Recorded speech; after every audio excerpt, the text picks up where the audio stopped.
The House will be in order. Members will be at their seats. The clerk has opened the roll. You may record your presence. Please rise and give your attention to the House chaplain, followed by the Pledge of Allegiance, led by Representative McNorton. Good morning, friends. Allow me to pray for you. Dear Father, we're about to finish up our work here for this session in the next day or so. I thank you for the leadership which has led and directed this respected body. Our speaker, Dan Hawkins, has been diligent in giving insightful direction, especially when difficult decisions had to be made.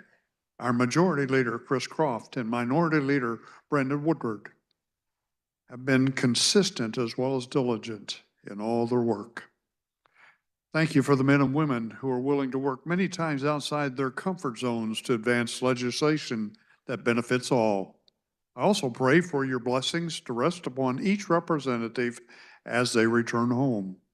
Your word challenges us in the 139th division of the book of Psalms, where we read, "Search me, O God, and know my heart. Try me and know my anxious thoughts, and see if there be any hurtful way in me, and lead me in the way everlasting." As we invest the last number of hours in this session, might we each search our individual hearts. Where there are anxious thoughts, allow your peace to prevail.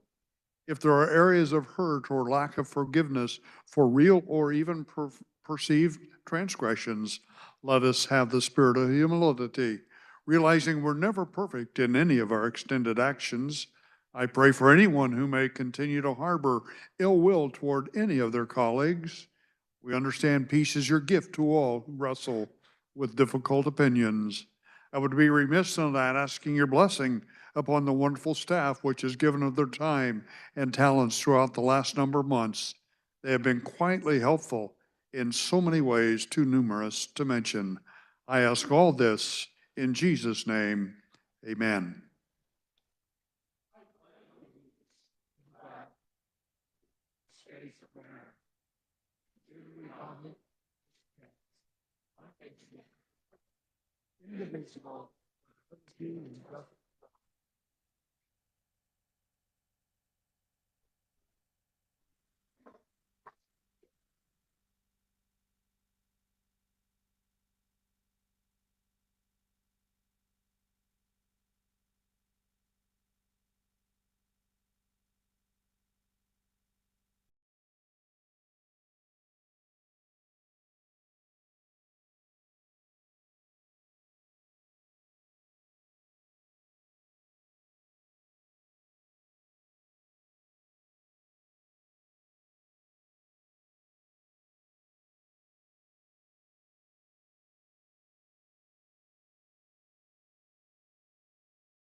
Have all members had the opportunity to record their presence? The clerk will close the roll and record the attendance.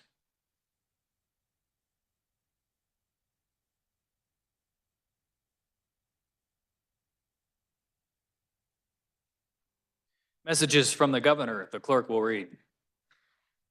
House Bill numbers 2092, 2117, 2185, and substitute for House Bill number 2102 and 2145 have been signed. Approved March 26, 2025. Laura Kelly, Governor. House Bills number 2085, 2166, 2182, 2238, and 2254 have been signed. Approved March 26, 2025. Laura Kelly, Governor. House Bill number 2110, 2215, 2221, and 2222 have been signed, approved April 1st, 2025. Laura Kelly, Governor. Regarding veto of House Bill 2217, under Article 2, Section 14A of the Constitution, I hereby veto House Bill 2217. Laura Kelly, Governor, April 3rd, 2025. Regarding veto of the House Bill 2291, under Article 2, Section 14A of the Constitution, I hereby veto House Bill 2291. Laura Kelly, Governor, April 3rd, 2025. Regarding veto of House Bill 2284, under Article 2, Section 14A of the Constitution, I hereby veto House Bill 2284. Laura Kelly, Governor, April 3rd, 2025. Regarding veto of House Bill 2033, under Article 2, Section 14A of the Constitution, I hereby veto House Bill 2033. Governor Laura Kelly, April 3rd, 2025. Message from the governor regarding House Bill 2101. I will allow House Bill 2101 to become law without my signature. Laura Kelly, Governor, April 3rd, 2025. Regarding House Bill 2020, given my concerns regarding potential conflicts with federal law, this bill will become law without my signature. Governor Laura Kelly, April 3rd, 2025. House Bills number 2152, 2307, 2338, and 2359 have been signed. Approved April 1st, 2023. Laura Kelly, Governor.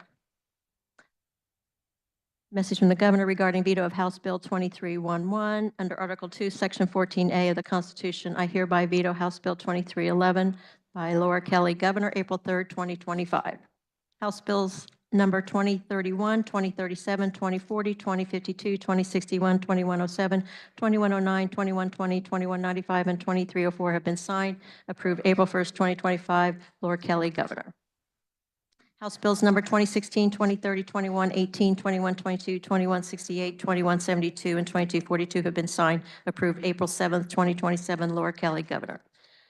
House Bills number 2022, 2039, 2050, 2069, 2075, 2134, 2169, 2201, 2249, 2255, 2280, 2334, 2342, 2371, Senate substitute for House Bill 2060, and Senate substitutes for House Bills 2054 and 2313 have been signed. Approved April 8th, 2025. Laura Kelly, Governor. House Bills number 2088, 2160, 2206, and substitute for House Bill 2149 have been signed. Approved April 7th, 2025. Laura Kelly, Governor. Regarding veto of Senate substitute for House Bill 2382, under Article 2, Section 14A of the Constitution, I hereby veto Senate substitute for House Bill 2382. Governor Laura Kelly, April 9th, 2025. Regarding veto of Senate substitute for House Bill 2240, under Article 2, Section 14A of the Constitution, I hereby veto Senate substitute for House Bill 2240. Governor Laura Kelly, April 9th, 2025. Regarding veto of Senate substitute for House Bill 2228, under Article 2, Section 14A of the Constitution, I hereby veto Senate substitute for House Bill 2228. Governor Laura Kelly, April 9th, 2025. Let's go ahead and keep the noise just a little bit down. Thank you. Regarding veto of House Bill 2062, under Article 2, Section 14A of the Constitution, I hereby veto House Bill 2062. Laura Kelly, Governor, April 9, 2025. Regarding veto of House Bill 2028, under Article 2, Section 14A of the Constitution, I hereby veto House Bill 2028. Laura Kelly, Governor, April 9, 2025.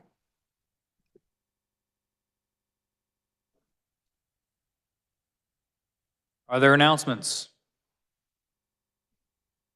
Representative Adam Smith. Thank you, Mr. Speaker.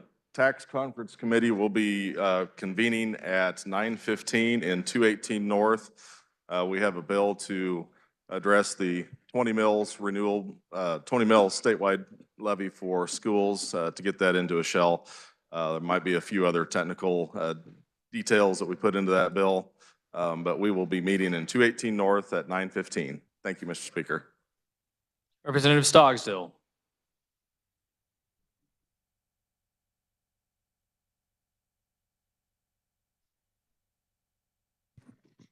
Thank you, Mr. Speaker. Democrats, we will agenda immediately upon recess, 152 South, immediately on recess.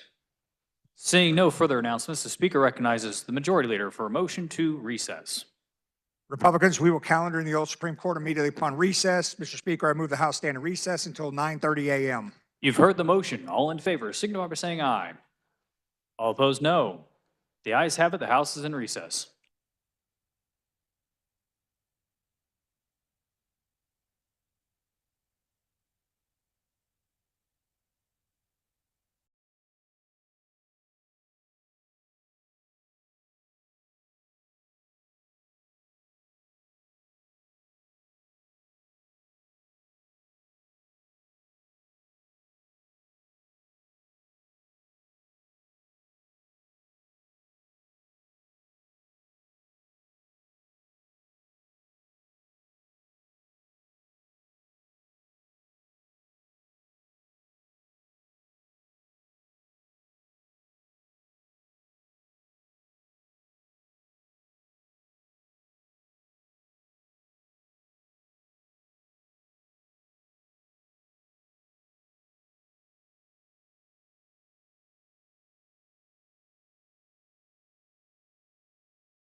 In order.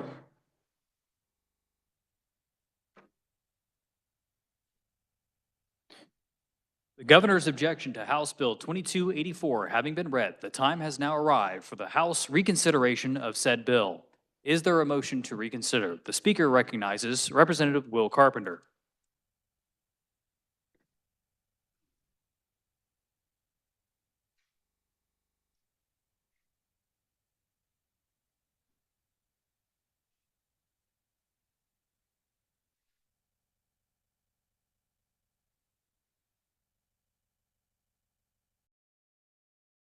Thank you, body. It's a good bill. Vote for it. No, I always wanted to say that up here. Mr. Speaker, I move that withstanding the governor's veto of House Bill 2284, the bill be passed. Is there discussion? The Speaker recognizes Representative Susan Ruiz.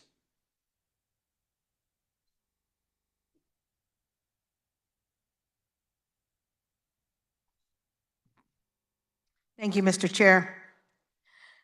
Body, you can see who voted for this bill originally. I voted for this bill originally. I voted for the bill to be passed out of committee, and I voted for the bill on the floor. However, during the recess, there were things that came out, and there were some questions actually at the end of committee that we just didn't ask. We didn't get answered. And now, knowing about the consequences of the bill that I did not consider ahead of time will compel me now to sustain the governor's veto of the bill. And let me just kind of tell you a little bit of why I will vote to sustain the veto. So just kind of looking at the procurement process itself, it's one of the important aspects of a procurement process is what happens when you have a conflict of interest. What happens like when you have a tie, which is kind of what happened this last time. And all of the events that happened after that with all the ties and who is going to win and receive the MCO contracts. What I've learned is that this bill is going to actually hinder that and not improve it like I had originally thought. So trying to mitigate those conflicts of interest, one way to do that is to go through the Kansas Judicial Review Act. This would hamper that. This would not allow that to happen. So instead of seeking, instead of seeking relief through the judicial branch, this HB 2284 places the responsibility for review squarely on the ad hoc Legislative Appeals Committee, which is established through the bill. So decisions of the legislative branch are not subject to judicial review under the KJRA, which is that Kansas Judicial Review Act. And according to the Kansas Constitution, it is the role of the executive branch to administer and execute policy, not the legislature. And as written, HB 2284 would dampen the Department of Administration's ability to effectively and ethically administer some of the state's largest contracts. I was not aware of that, and we all know that the procurement process can be difficult, can be difficult to get through, and we don't need other things that will come and interfere with that procurement process, especially when we're trying to mitigate the conflicts of interest. And so for that reason, now that I've been enlightened to this whole process, I ask you to sustain the veto on HB 2284. Thank you, Mr. Chair. Representative Weichel.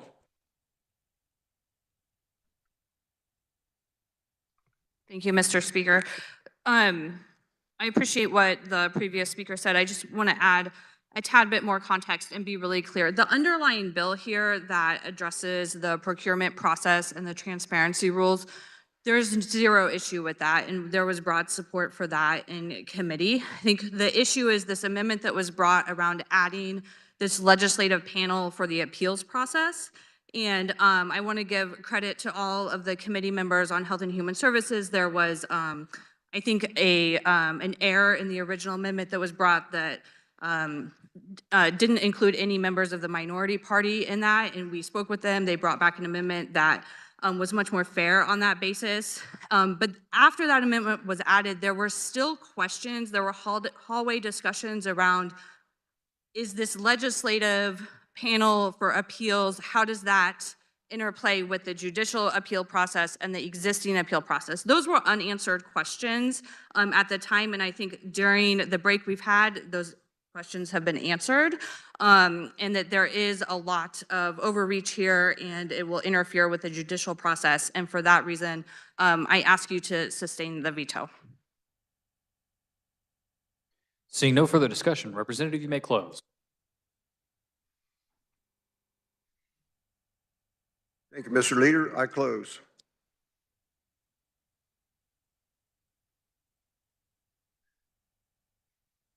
The question arises on a motion of Representative Will Carpenter that notwithstanding the governor's veto, the bill be passed. The clerk will open the roll. You may record your vote.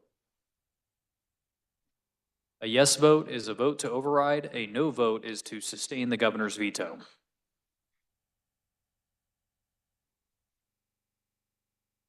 Representative Hoheisel is excused.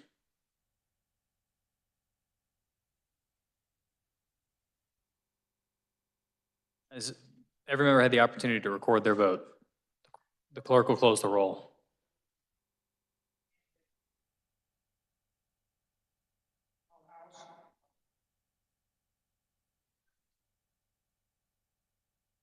Seeing 10 hands, calls in order, Dorman, secure the doors. Clerk will read the roll. Hill. Representative Hill votes aye. With all members being present, call is raised. Does any member desire to explain his or her vote? Does any member desire to change his or her vote? Seeing none. With 88 having voted in favor and 37 against the passage of House Bill 2284, the same having received the required 2/3 majority, is hereby declared passed. The clerk will record the vote.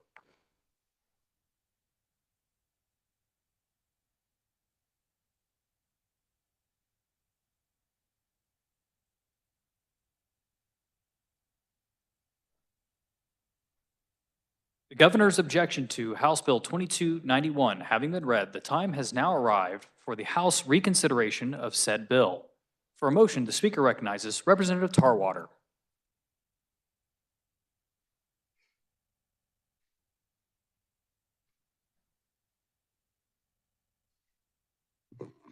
Thank you, Mr. Speaker.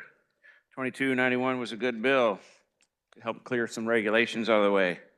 Mr. Speaker, I move that notwithstanding the governor's veto of HB 2291, the bill be passed. For discussion, the speaker recognizes Representative Sawyer Clayton. Thank you, Mr. Speaker. Despite an amazing floor amendment that went on to this base bill that added representation from the minority party to that sort of governing body, or the committee rather, I am going to change my mind, as you know, is my purview, and vote to sustain this veto. Part of the reason why I voted yes on the base bill in the first place was out of courtesy and decency to the body for allowing the amendment to go on. But now today I get to vote how I truly feel, and boy, it sure feels good. I urge you to do the same. Thank you. Seeing no further discussion, Representative, you may close. Thank you, Mr. Speaker. Let's roll. I close. The question arises on the motion of Representative Tarwater that notwithstanding the governor's veto, the bill be passed. The clerk will open the roll and you may record your vote.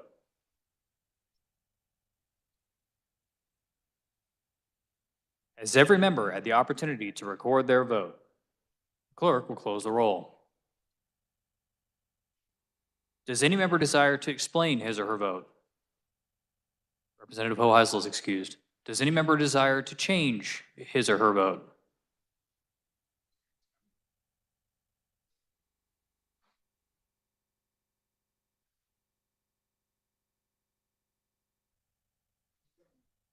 Representative Hill votes aye. Any further changes? Seeing none. With 88 having voted in favor and 37 against the passage of House Bill 2291, the same having received the required two-thirds majority, is hereby declared passed. Clerk will record the vote.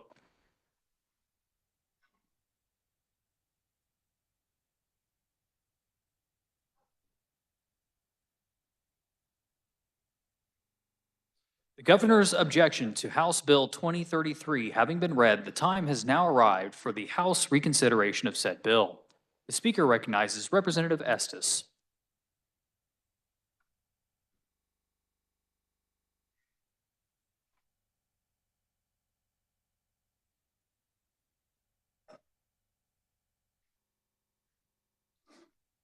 Mr. Speaker, I move that notwithstanding the governor's veto of 2033, the bill be passed. The Speaker recognizes Representative Stogsdill.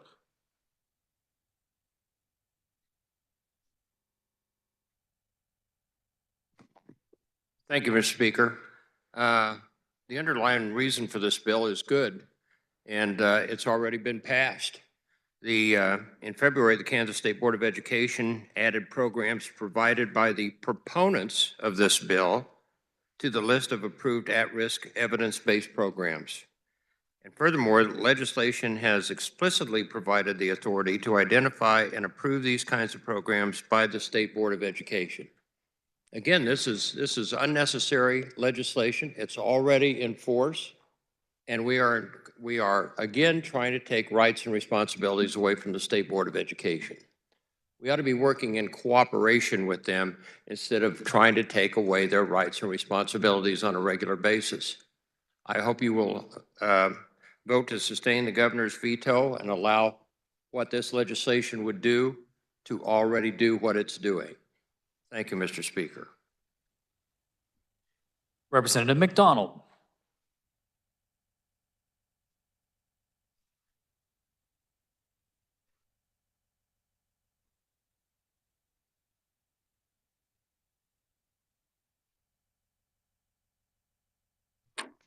Thank you, Mr. Speaker. I echo the sentiments of my friend from Perry Village. This is an unnecessary bill. We are out of our lane yet again. The State Board of Ed is a duly elected body that is self-governing, and it's not our business to tell them what curriculum or programs we should allow them to use. Furthermore, this program is already on the approved list, so it's just another example of the inefficiency of this body focusing on things that do not matter, rather than helping Kansans with their bottom line, being able to afford daily living expenses. We could be spending our time in a much more appropriate fashion, so my vote will be no. Seeing no further discussion, Representative, you may close. Thank you, Mr. Speaker. 2033 is a very important bill. The organization that does this accrediting needs to be on the list because, number one group was added, but there was a question about clarity. So clarifying the law helps us to always move forward in unity. This is a vote that we've passed with 89 votes, and I encourage you to continue to support the bill, and I close. The question arises on the motion of Representative Estes that notwithstanding the governor's veto, the bill be passed. The clerk will open the roll. You may record your vote.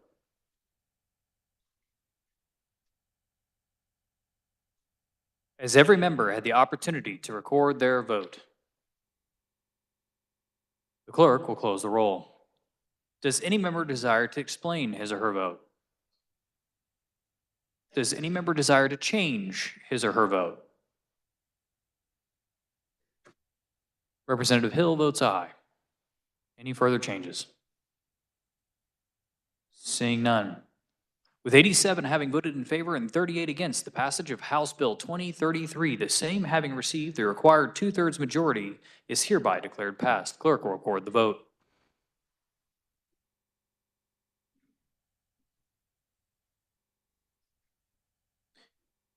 The governor's objection to House Bill 2062 having been read, the time has now arrived for the House reconsideration of said bill. The Speaker recognizes Representative Humphreys.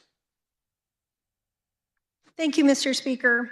I move that notwithstanding the governor's veto of House Bill 2062, the bill be passed.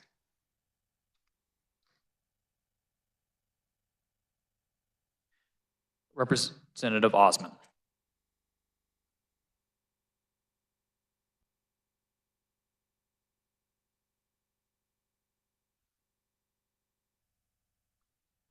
Thank you, Mr. Speaker. Body, I would urge you to vote to sustain the governor's veto on this. We can look at the governor's own words and says, at first glance, this bill may appear to be a proposal to support pregnant women and families. However, this bill is yet another attempt by special interest groups and extremist lawmakers to ignore the will of Kansans and insert themselves in the lives of making private medical decisions.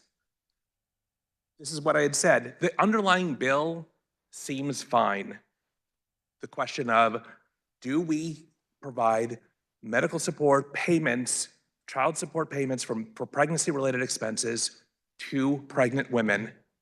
And the answer is yes. I think that that's great. I think that that's what we should do. And in fact, that is what we're doing under current law. Even the proponents acknowledge that is happening under current law. It's a question of, is it being enforced on a consistent basis? So let's clarify it. I tried to do that in committee. It failed. I tried to do that on the House floor. It failed. If all of this bill is about is pregnancy-related expenses for pregnant women, then the amendment would have passed. We would have had a short, concise bill, and we would have all unanimously approved it. But that's not what this bill is about. And that's why the amendment failed. And then we have additional amendments and additional amendments on those amendments that make the bill worse and worse, problematically against what we as Kansans voted on in 2022 and what we're ignoring the will of the voters for. It's problematic legally on enforcement mechanisms as we deal with tax credits now, which had nothing to do with the base bill. We're adding problem upon problem upon problem to this bill, and it is a mess. And we should start over next year just dealing with the underlying issue that proponents have said we should be dealing with: pregnancy-related expenses for pregnant women. Let's focus on that. This bill is a no-go. I would urge you to sustain the governor's veto. Thank you. Representative McDonald.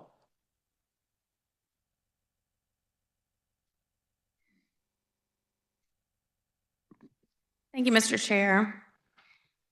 You know, I've sat and listened to us debate this bill twice, and both times I sat quietly and I kept an open mind. But there are more questions now than I had before we started. So please bear with me. I have quite a bit to point out in the hopes that I can help you understand. We need to avoid unnecessary regulation and particularly litigation in the future. If we were serious about ensuring the well-being of a pregnant person, we would be passing bills that expand health care access, make health care affordable, broaden our sex education programs to include more than just an abstinence-only sex ed approach. Some people say we should implement a universal basic income. At a minimum, we could provide childcare access and affordability. Childcare expenses are often more than $1,000 a month. We could raise the minimum wage. Not everyone has insurance, which is really unfortunate. Maybe we could increase access to affordable insurance products for Kansans rather than pass a bill like this. I don't see that this bill helps Kansans in any meaningful way. After all, we need to think a little bit more about Does this pregnancy address any possibility of a pregnant woman getting onto an alleged father's insurance? That's a question. If so, who pays the premiums for her copays? Insurance could be considered a medical expense. And then we have interstate issues. What if a couple moves from Kansas to another state during a pregnancy and then splits up? Does the father assume all prenatal costs of the breakup after the breakup onward if he moves out of state? If we look at the bill, on page 1, line 30, it states the maximum amount of child support to be ordered for the support of an unborn child shall not exceed the direct medical and pregnancy-related expenses of the mother of the unborn child. One could determine that the intent of this law is to put an indeterminate amount of cost burden, possibly all of the cost burden of the pregnancy, onto the father of the child, or should I say the alleged father of the child. What if only the mother moves to Kansas from another state during the pregnancy, but the alleged father lives in another state? How is a Kansas mother expected to get pregnancy-related costs covered by a father who lives out of state? Is she just out of luck? Does the government track down the pregnancy from start to finish? Which person in the government is going to track down the people who owe this money? It's a really slippery slope of privacy as well. Are we going to start monitoring women's periods? Are we going to reach out and get some lessons from The Handmaid's Tale? Let's go back to the bill. On page 3, lines 19 through 21, it states, unborn child means a living individual organism from the species Homo sapiens in utero or at any stage of the gestation from fertilization to birth. So let's talk a little bit about how an egg and sperm combine and the steps that follow to form an embryo. Sperm and egg unite in fallopian tubes to form a zygote. This is fertilization, and under this bill, I think they're considering a zygote to be worthy of child support.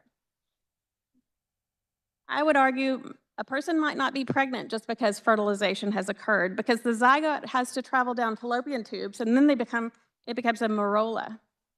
And in the uterus, it becomes a blastocyst. Yet still, is it a pregnancy? A blastocyst is not a viable pregnancy unless it burrows into the uterine wall, which is implantation. So is pregnancy happening at fertilization, or is it happening during implantation? Is a woman pregnant if the blastocyst decides to doesn't implant? Where in the process is someone legally pregnant? Legally and scientifically are often at odds in this building. Let's talk about in vitro fertilization. When I wanted to be a parent, I was a teacher and I decided I would stop teaching and I would become a stay-at-home mom and I would get pregnant. Sadly, that didn't happen immediately for me and my husband. We worked very, very, very hard with a lot of medical interventions, and eventually I did get pregnant. During IVF, eggs are retrieved during surrogacy. Sperm samples are collected, and then embryologists combine sperm and egg in a lab, creating a zygote. Now, a zygote is not even in a woman's body, but fertilization has occurred. If a fertilized egg or zygote is considered a baby, how does this work when embryos are frozen? Would it be interpreted that frozen embryos have not been implanted to a uterus, but they are subject to child support? If these embryos are frozen, is the father required to pay the storage fees for cryogenics? What about sperm donors? Do they have any sort of financial risk in having to pay child support?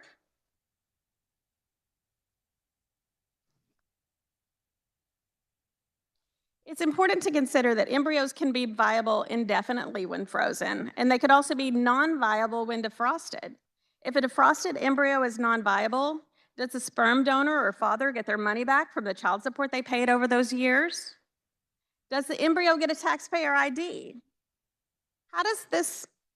Does this mean that even frozen embryos will have a taxpayer ID? And how will this work when nationally we don't assign taxpayer IDs for embryos? Does a person get a tax deduction indefinitely if an embryo is cryogenically stored for years, end on end? And I haven't even begun to talk about surrogacy and the legal gray area there. This bill talks a lot about pregnancy-related costs. And I would argue we probably couldn't all agree on what items constitute a pregnancy-related cost. Who determines if something qualifies for a pregnancy-related cost? Are receipts required? Who do you submit receipts to? I started making a list of pregnancy-related items, and I realize that some of you are kind of tired of listening to me right now, but I really do have some pretty valid points that have not yet been brought up in this debate, and I would appreciate a little bit more decorum in this room. Prenatal care could cost $2,000 to $3,000 for a pregnancy without any complications. This includes doctor visits, blood tests, and ultrasounds. A vaginal birth without complications could run anywhere from $5,000 to $11,000 for the hospital stay. It could be higher depending on the location and the type of facility and whether or not a person has insurance. I had a C-section after 72 hours of labor. It was an emergency C-section. That could set you back $7,500 to $14,000 or more, plus the loss of salary loss due to recovery time. Are these all pregnancy-related items? I would argue yes.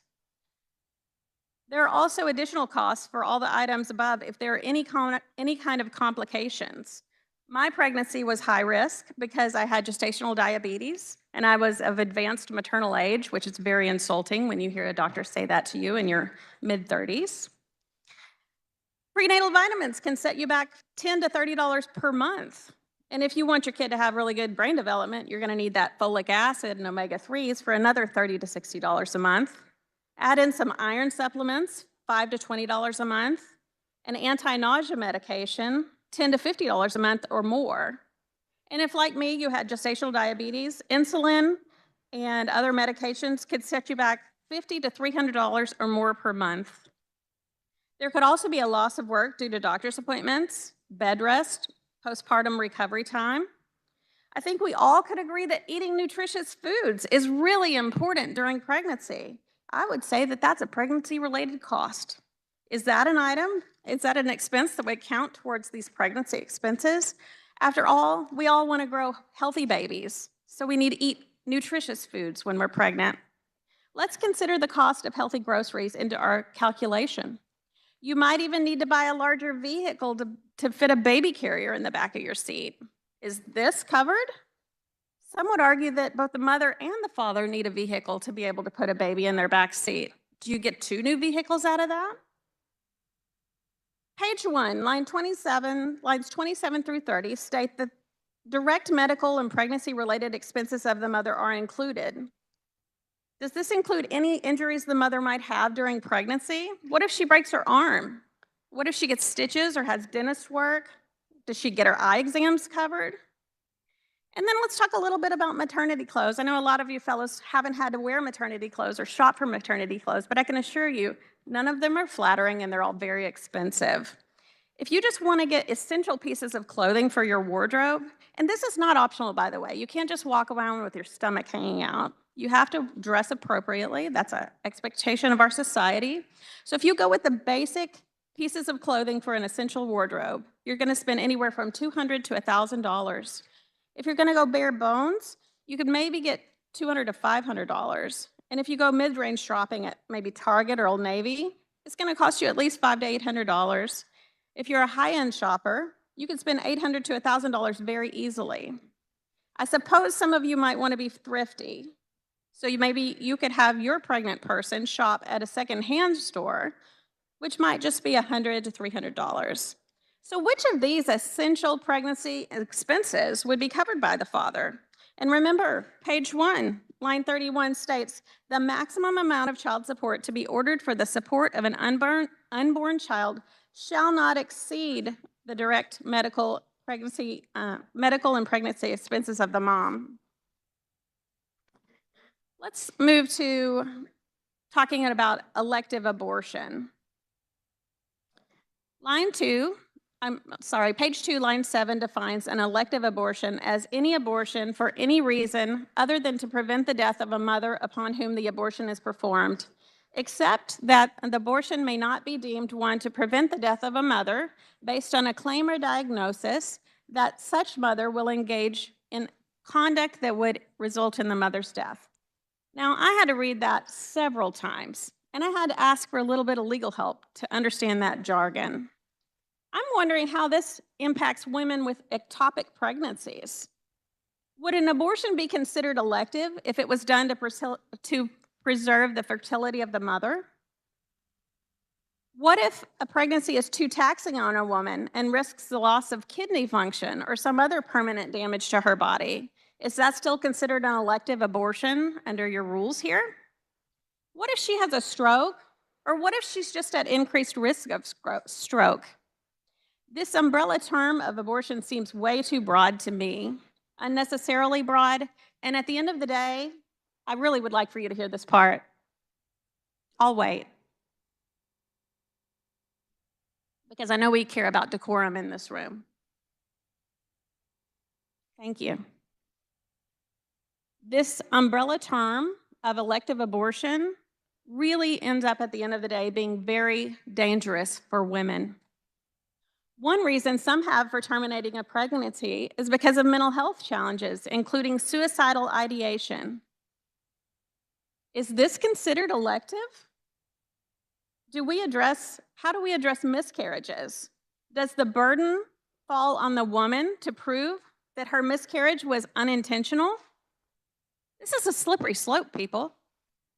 In the instance of a fetus who has a condition that is a disability that is not compatible to life, would the termination of this pregnancy be elective? I just find it to be very, very cruel. And let's talk a little bit about how we establish paternity. That's mysterious to me. How and when will paternity be established?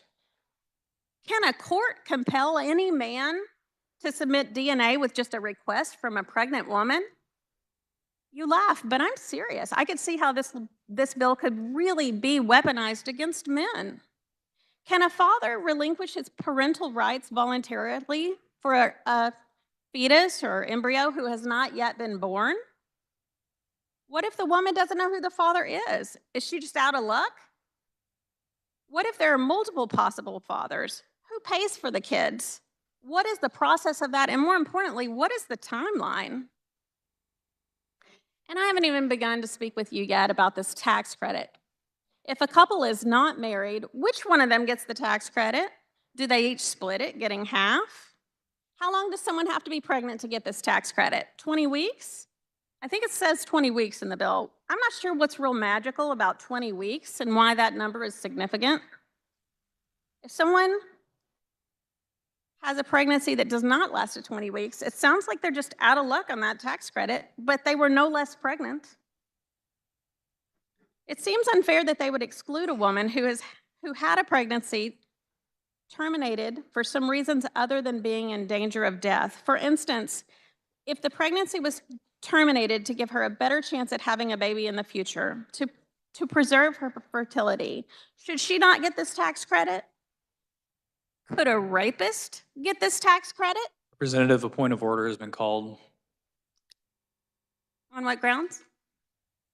There is an objection to you reading. Oh, okay. And so as you move forward. Sure. I'll make more eye contact. Thank you, sir. What if a man got multiple women pregnant a year? Because that sort of things happens. Could he weaponize this law and get multiple tax credits each year? And let me ask you this. What if, like me, a family had trouble getting pregnant and they did multiple rounds of in vitro fertilization each year? Because that is the thing. Can they get more than one tax credit per year if they have more than one pregnancy that lasts over 20 weeks? What if they're twins or triplets? Do they get 2 or 3 tax credits? And what if it's a surprise that it's twins when the baby's born? Does the dad have to go back and pay extra money for the additional baby? Can he revise his tax return and go back and get more money? Let's talk a little bit about when 12-year-olds get pregnant, because they do. We don't protect our kids in this country as well as we should. So if a 12-year-old gets pregnant, would her parents get the tax credit? Would she get the tax credit? What about the boy who impregnated the 12-year-old? Does he get the tax credit, or do his parents get the tax credit? This bill doesn't address that. When I looked at the fiscal note on this bill, and I looked at the revised fiscal note on this bill, it's incomplete. The fiscal note does not mention the loss of tax revenue. What if the father dies before the child is born? Who's on the hook for these funds? Does his estate have to handle these pregnancy-related expenses? Does this get hung up in probate court? What if dad's in prison? Is he going to have his wages garnished from a menial job in a prison to try to pay for his child support, if you will, of this embryo or this fetus? I'm telling you right now, this bill is not necessary. As my friend from Overland Park stated earlier, pregnant women already can get help from the father of their children for pregnancy-related expenses. It's already in statute. Family court systems already can provide backdated child support to include all of these expenses. The carrier of the bill from Wichita, when we spoke earlier, had an amendment that does not address or allow for stillbirths that occur before 20 weeks. Seems kind of inconsistent to me. If life begins at conception, as they claim, why are we not counting the first 20 weeks of a pregnancy in this tax-exempt portion? How does somebody go about getting a stillbirth certification on a miscarriage if it happens outside of a medical facility?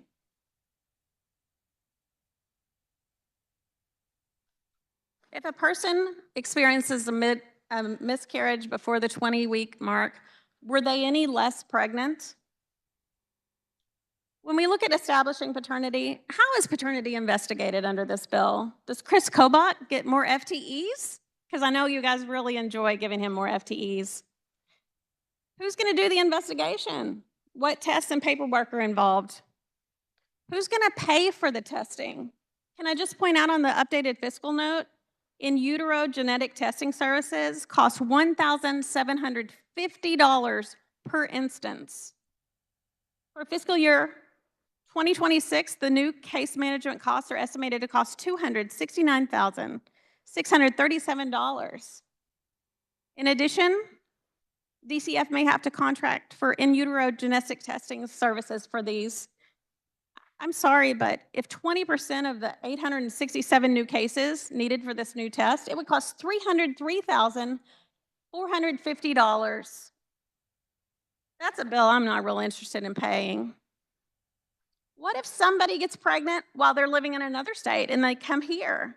What do they need to do to get child support during the pregnancy if that father is not in Kansas?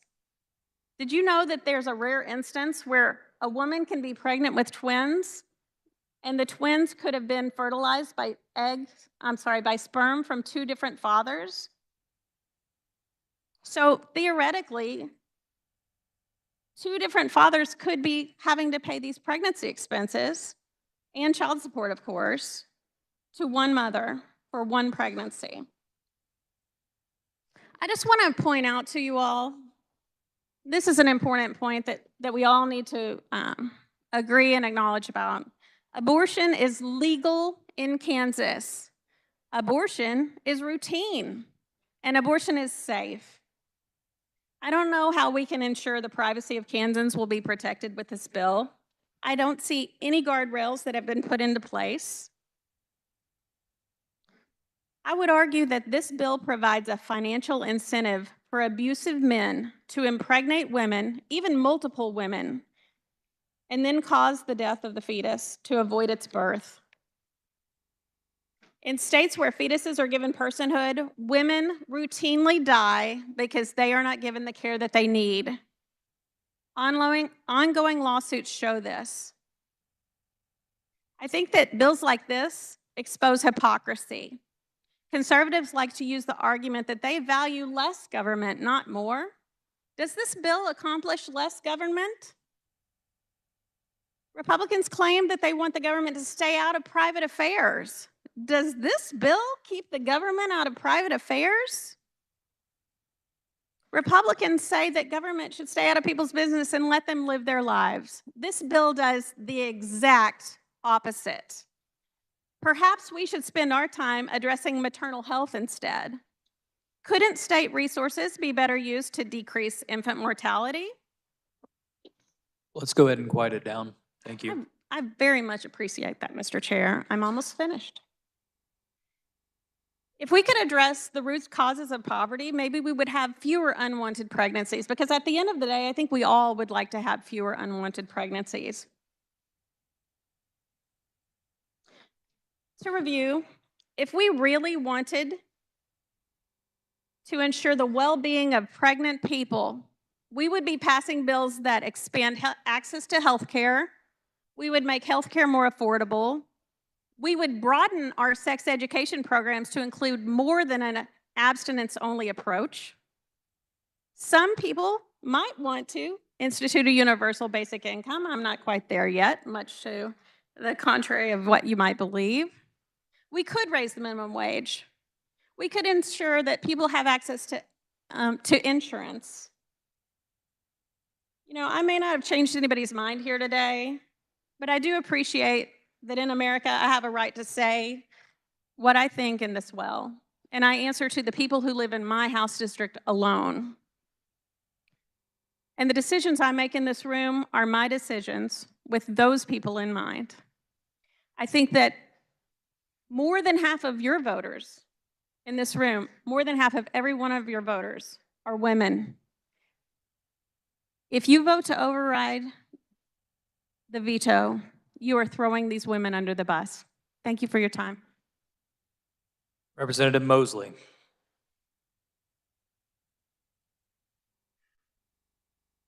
Thank you, Mr. Chair. I won't take up too much of your time. I just want to remind you that 59 of you are in vote no districts and 21 of you are in districts that are vote no. And Laura Kelly districts, about 7 of you are in districts that are plus 2020. So just keep that in mind. Thank you. Seeing no further discussion, Representative, you may close.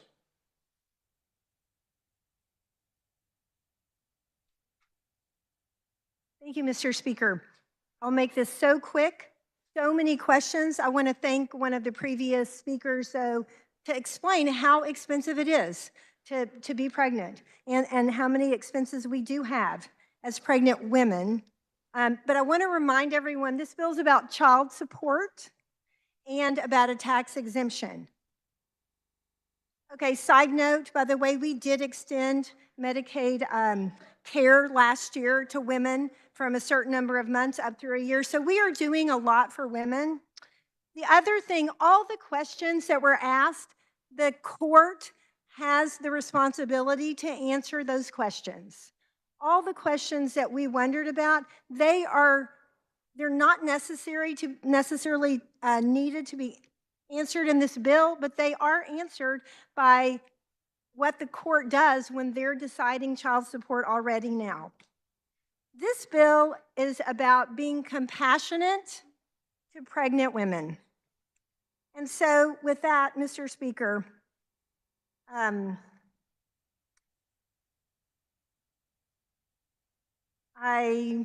move my, sorry. Close on your motion. I close. The question arises on the motion of Representative Humphreys that notwithstanding the governor's veto, the bill be passed. The clerk will open the roll. You may record your vote. Has every member had the opportunity to record their vote?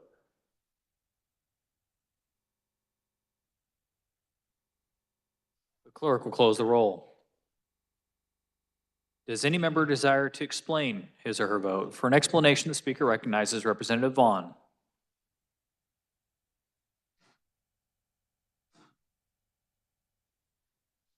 Thank you, Mr. Speaker. This bill purports to address the financial burdens of pregnancy and parenthood, but in reality, it will create more uncertainty than it will actually help. There are proven, meaningful ways to support women and families. We could expand the existing child tax exemption. We could create a child tax credit. We could expand Medicaid, increase food and child care assistance, and access to affordable housing.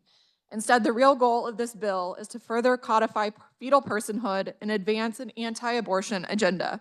Therefore, I vote no on House Bill 2062 and stand with Kansans who voted to keep our government out of their private health care decisions.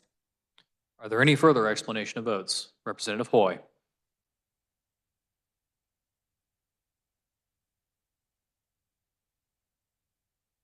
Thank you, Mr. Speaker. I vote no on the motion to override the veto of HB 2062. This bill claims to help women seek additional child support, but it has the potential to gut our Child Support Services Office in DCF. The Federal Office of Child Support Enforcement provides 66% of the funding for our state child support services.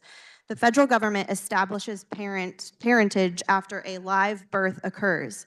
If Kansas changes our process to begin in utero, then we are not in line with federal guidelines. Without the assistance of the federal Title 40 program, mothers could be left on their own to seek child support orders without the support that currently exists.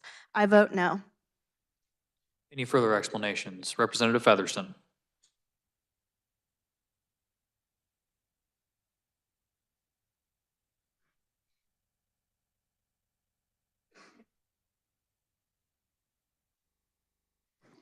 Thank you, Mr. Chair. I vote no on the motion to veto House Bill 2062. First and foremost, 66%, representing every single precinct of voters in my district, said they wanted to be in charge of their own healthcare decisions in 2022. I cannot count the number of constituents who shared their concerns about being able to save their wife, their friends, or their neighbor's life in case of a pregnancy emergency. Child support for pregnancy expenses is already law. We do not need to endanger pregnant people's lives nor threaten their ability to have a family to help our fellow Kansans. Any further explanations? Representative Carlin.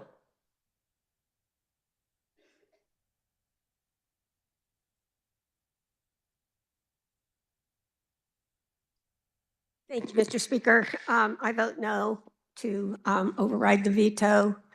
As a mother of two children that I raised for several years by myself after my divorce, I can tell you, you cannot get child support out of people that don't want to pay. And I cannot imagine all the trouble that our agencies will have trying to collect child support on a fetus that no one wants to claim. And I appreciate your interest in trying to take care of pregnant women, but you can't get child support anyway. And 2 checks I got. So, you know, this puts a stress on our department. Thank you, Mr. Chair. Any further explanations? Representative Sawyer Clayton.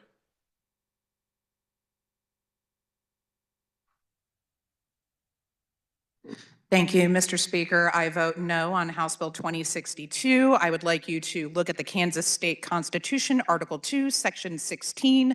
This bill covers 2 subjects, one of which is child support and the other of which is tax breaks. Those are 2 distinct, different subjects, and I can't vote for unconstitutional things. Thank you. Any further explanations? Representative Simmons.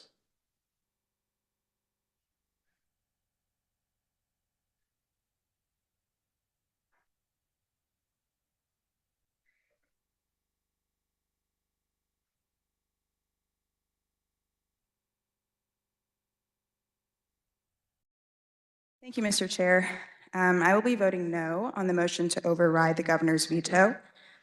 I do not appreciate the very legitimate fear that women feel around our health and independence being co-opted and exploited for political gain. If we care about providing support for women seeking child support, there are many other ways to do it than clamping down and harassing women. That's why I do not support this effort. Any further explanations? Seeing none, does any member desire to change his or her vote? Representative Woodard votes no.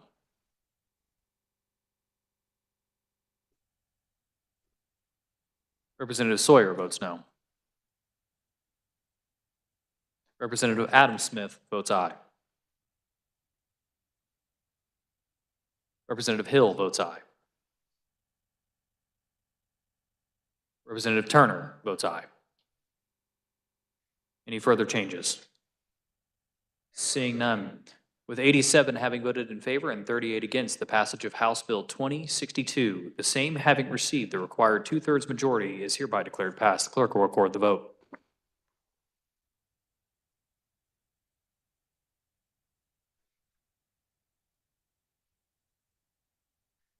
governor's objection to House Bill 2240 having been read, the time has now arrived for the House reconsideration of said bill. The Speaker recognizes Representative Awerkamp. Thank you, Mr. Speaker. House Bill 2240, as you recall, gives the legislature kind of an oversight and requires the legislature's approval for any expansion of eligibility or costs for public assistance programs, and also for any changes to the funding structures or services to the IDD community. When we're not in session, the LCC can make that approval. It helps us maintain some oversight on spending and also the services for the people we represent. So, Mr. Speaker, I move that notwithstanding the governor's veto of House Bill 2240, the bill be passed. Representative Owsley.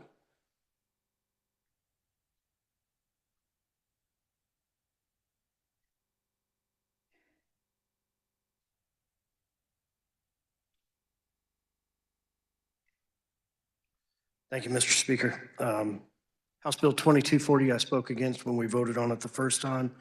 I believe I stated then, and I'll restate now today, that we will be at risk for losing services from CMS. This is going to, at very least, cause a traffic jam, if not a pause in services provided. I would urge your support for the governor's veto on HB 2240. Thank you. Representative, you may close.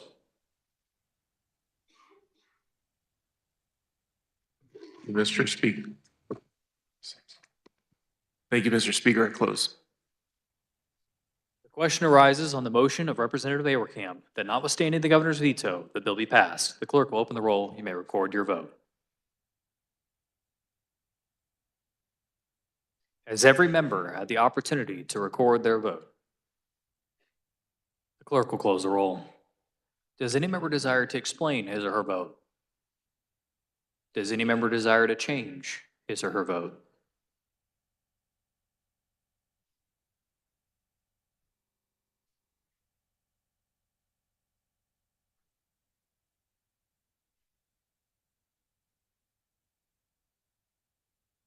Representative Hill votes aye. Any further changes? Seeing none.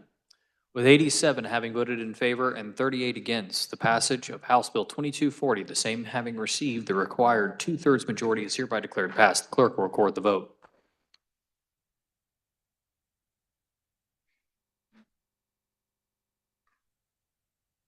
The governor's objection to House Bill 2217 having been read, the time has now arrived for the House reconsideration of said bill.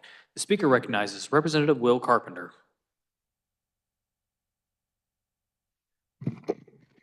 Thank you, Mr. Leader. I move that notwithstanding the governor's veto of 2217, the bill be passed. Representative Susan Ruiz.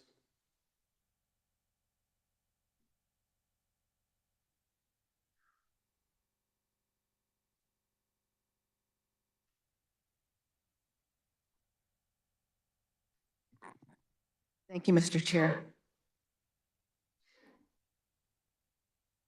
I'm here to ask you to sustain the veto, the governor's veto of HB 2217. This is just not overreach of the Inspector General and the Attorney General. This is going into an area where they're really not needed right now. The reason is the Department of Children and Families, or DCF, they already have their own mechanism of investigation. They already provide that kind of an oversight. They already take people on and off the rolls, or the eligibility rolls. They already do that. So, and the Inspector General wants to do the same. But with added teeth to it, I guess you can say, is being able to use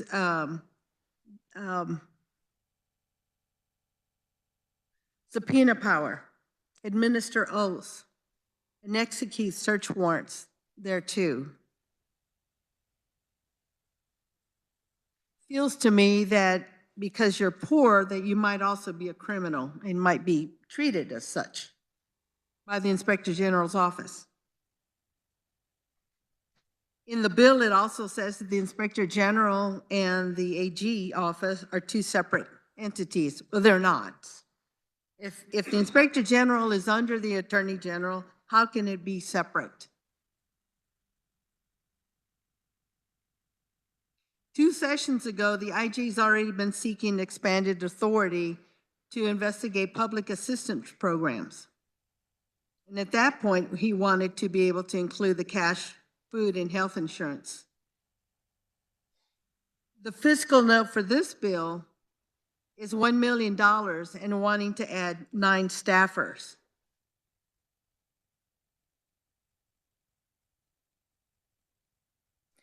If we really want to increase efficiency, let's look at the IG office then and look at how they're effective and how efficient they may be. Right now, we are seeing the country being flipped over its head with an office of efficiency that is in Congress, that is being run by an unelected official, and what he's doing to the rest of the country. Why do we want to add that kind of chaos now to the state? The state is already having to deal with the ramifications of that. Why are we going to add on more chaos on top of that? This is not needed. It's a duplication of services. And it makes no sense, especially from a fiscal standpoint, to make this change at all. So I ask you to sustain the governor's veto of HB 2217. Thank you, Mr. Chair. Representative McDonald. Thank you, Mr. Chair. This is just your friendly reminder that we already do this. Currently, cash and food programs are investigated by DCF's Fraud Investigation Department and their Audit Department, both of which are housed within the Office of the General Counsel. Remember, the Fraud Investigation Department already consists of a chief investigator, 2 deputy chief investigators, 14 special investigators, 4 benefits eligibility experts, and a fraud hotline receptionist. 21 employees already employed by our government in the Fraud Investigation Department. And in addition, we already employ in the Audit Department a director of audits, 2 audit managers, 7 auditors, for a total of 10 employees in the Audit Department. That's 31 FTEs. I know you love to hear about FTEs. There are 31 FTEs already in DCF working on this, already required to do this work already by the feds. So in this year of austerity, why would we put more resources into this when the work is already being done? I don't like to duplicate efforts. I don't think you do either. So join me in sending a message and vote to sustain this veto. Thank you. Representative, you may close.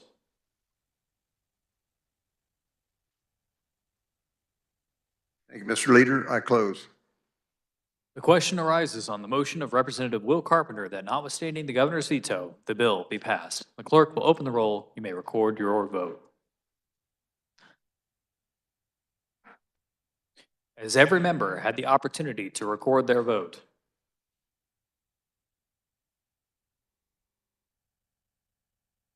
The clerk will close the roll.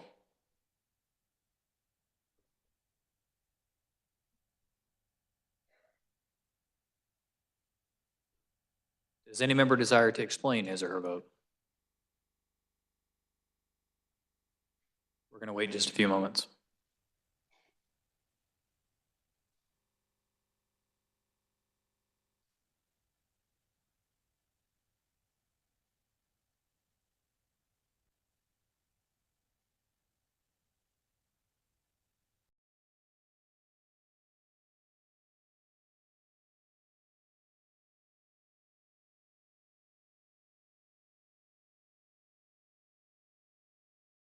Representative Hill votes aye. Representative Goddard votes aye. Representative Ellis votes aye.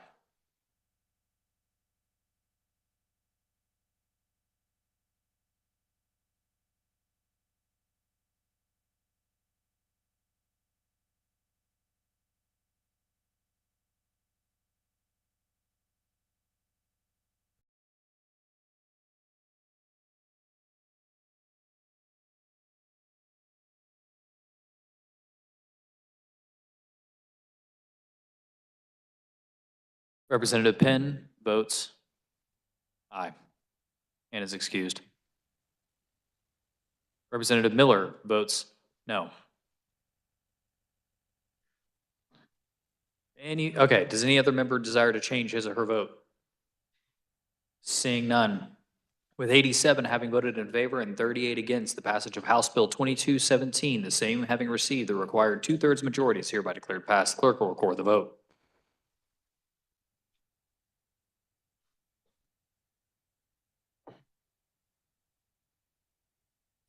The governor's objection to House Bill 2382 having been read, the time has now arrived for the House reconsideration of said bill. The Speaker recognizes Representative Getz. Thank you, Mr. Speaker. I move that notwithstanding the governor's veto of House Bill 2382, the bill be passed. For discussion, Representative Poskin.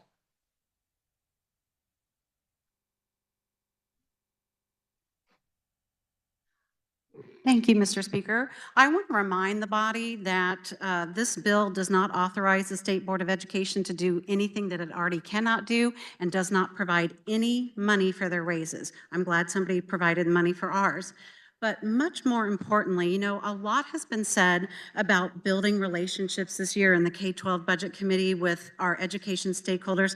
And again, kudos to the maker of the motion, for his willingness to work on those relationships.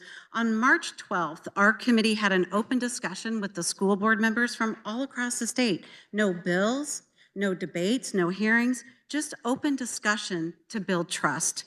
Part of that discussion included a request from school board members to not dictate curriculum, which is what this bill does. If you remember, it's a fetal video presentation for kindergartners through high schoolers. And the vice chair said, I've been here 3.5 years. When have we ever dictated curriculum? You know what? Here we are, less than a month later, doing exactly that. No wonder our education stakeholders don't trust us.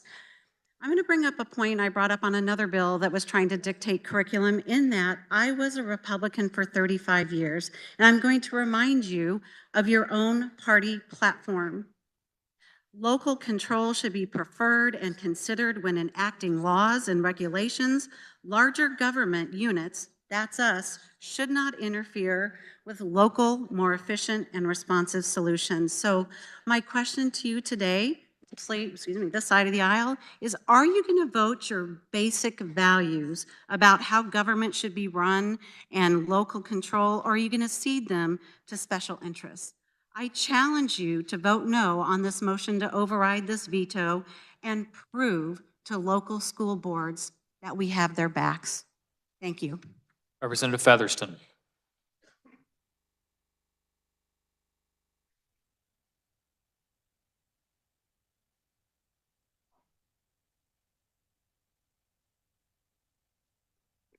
Thank you, Mr. Chair. Of course, this bill has the regular issues of the legislature overstepping their bounds, not staying in our lane, getting in the way of the state school board. That's enough for me to say no. But actually, what really bothers me about this bill is that it interferes with parental rights. It might be okay in your family for your kindergartner, your 5-year-old, your 6-year-old to talk about sex and how babies are made and how all this happens, but it's not okay in a lot of other families. Children are curious. If we're going to be showing videos to 5-year-olds about fetal development, they're going to come with questions to that teacher. So then are we going to draw the line there? What's that kindergarten teacher supposed to say at that point? At that stage of the curriculum, what they're supposed to be talking about is good touch, bad touch, so that kids can stay safe. I don't believe that this type of sex education is appropriate for children of this age. If it's okay in your family, that's great. But we really need to be careful here. We're overstepping our legislative purview. And most importantly, we are stepping into the rights of parents who are the first educators and the primary educators of their children. Representative, you may close.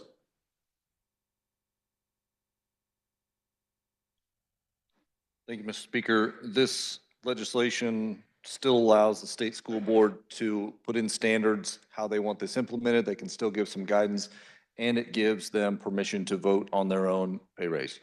And I close. The question arises on the motion of Representative Getz that notwithstanding the governor's veto, the bill be passed. The clerk will open the roll. You may record your vote.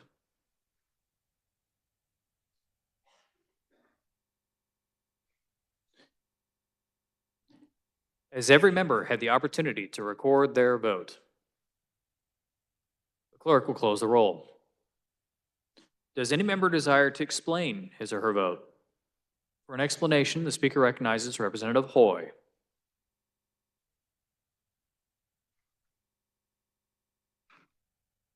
Thank you, Mr. Speaker. I vote no on the motion to override the veto of HB 2382.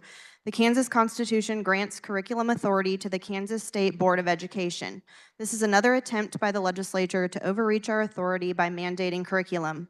This mandate seems especially inappropriate because it will force school districts to show students a video or high-definition ultrasound of human embryological development starting in kindergarten, potentially every year until graduation. Gestation, fertilization, womb, sperm, implant, uterus, embryo, fetus, quickening. Maybe this is appropriate for kindergartners, maybe not. We should leave that decision to the state board, local school districts, educators, and parents. Any further explanations? Does any member desire to change his or her vote? Representative Hill votes aye. Any further changes? Seeing none. With 84 having voted in favor and 41 against the passage of HB 2382, the same having received the required 2/3 majority, is hereby declared passed. The clerk will record the vote.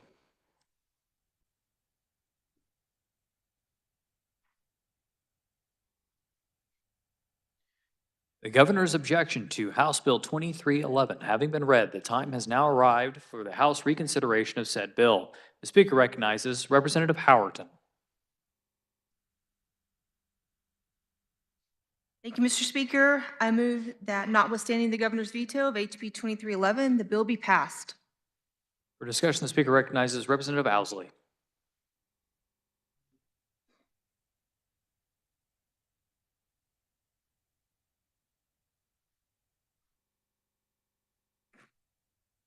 Twen- 2311, again, if you guys will remember when we debated this bill, this puts the foster parents' sincerely held religious beliefs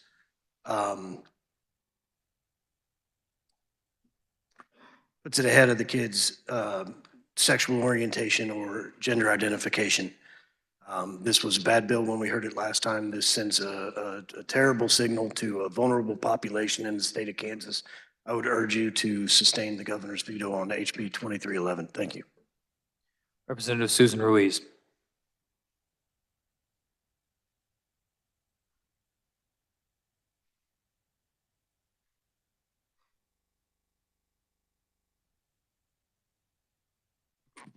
Thank you, Mr. Chair. I have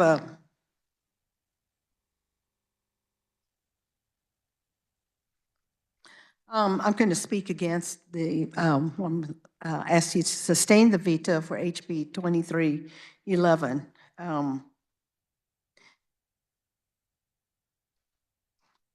I've been receiving emails saying that there's somehow some emerging challenges to religious liberty in Kansas. I've never heard that. I don't know if this is being manufactured in somebody's head, or what's going on.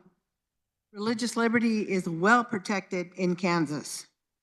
What is not well protected in Kansas are children and their rights.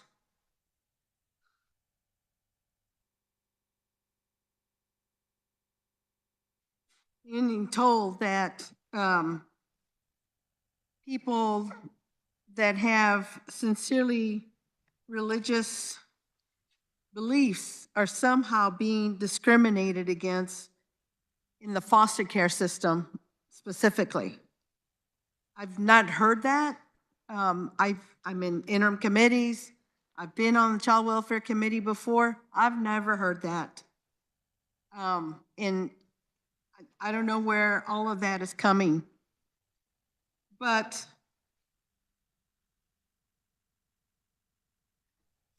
I would really like to see bills that would protect children, no matter who they are, no matter their sexual orientation.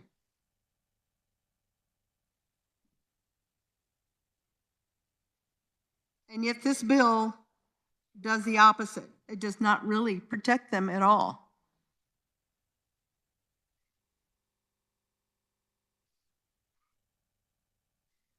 What is supposed to be the best interest of the child, and that is the compelling interest within the courts of what is the best interest of the child. Religion does not come into play with that.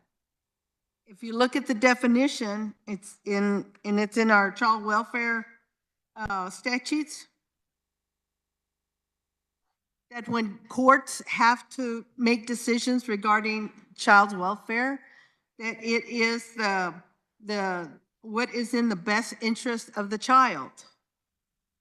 It doesn't talk about what is the best interest of the family or the parent or the foster parent.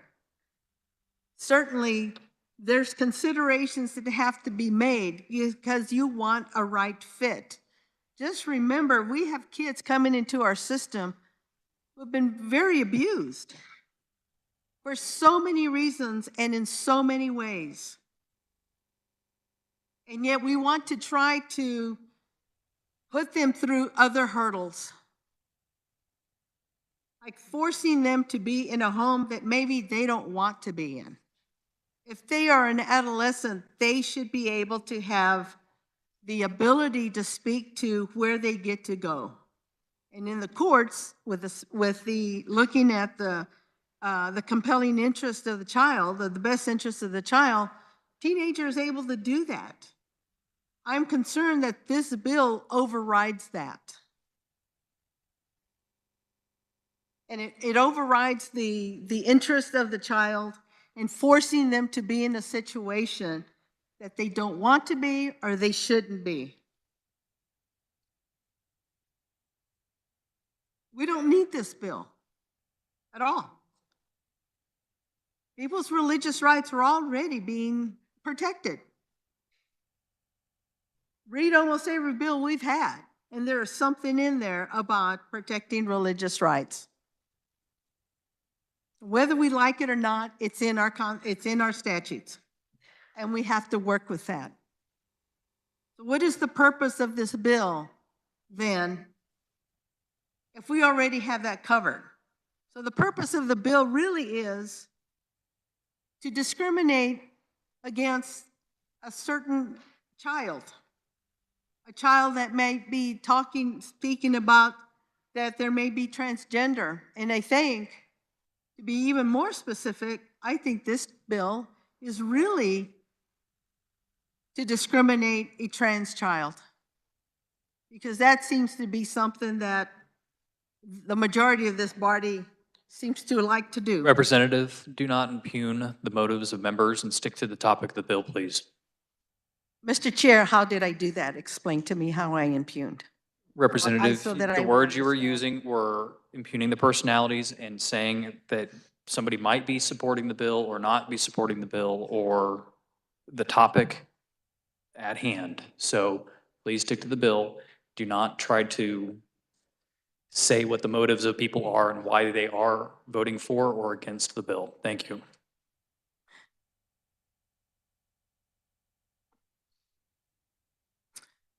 It's interesting how this body is pretty sensitive about things, but we're not sensitive enough to children and to certain children. Just think about that. Thank you, Mr. Chair. Speaker recognizes Representative Penn.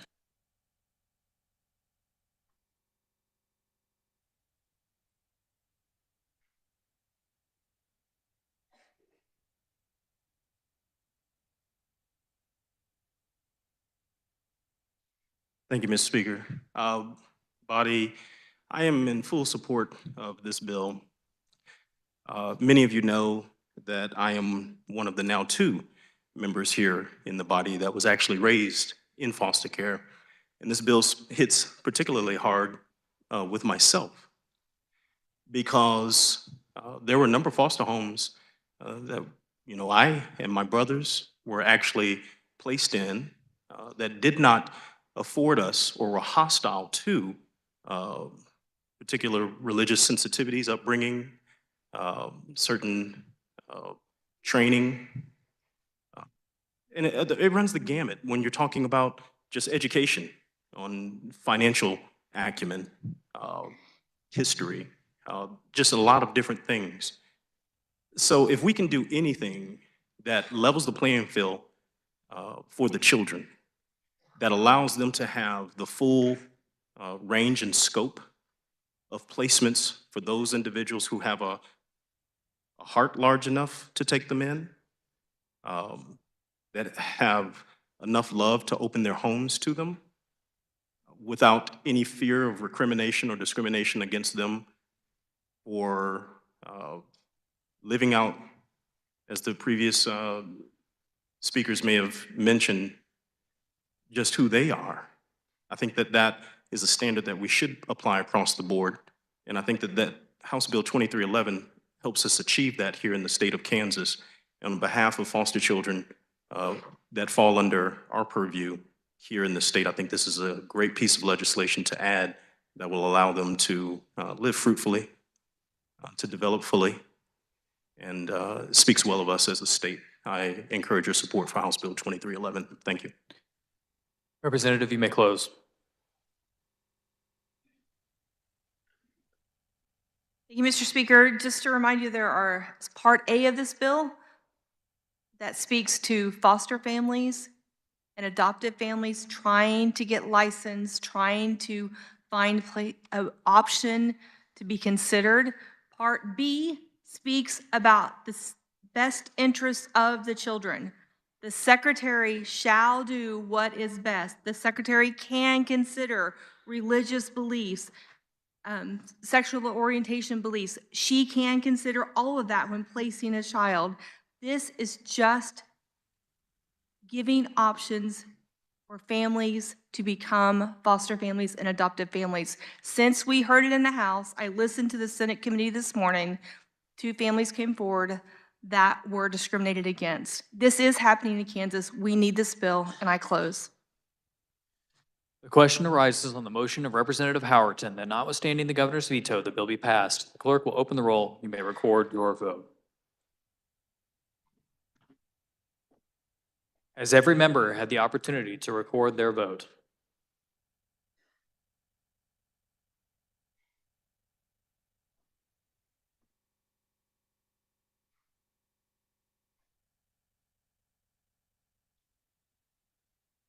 The clerk will close the roll. Does any member desire to explain his or her vote? For an explanation, the speaker recognizes Representative Hoy.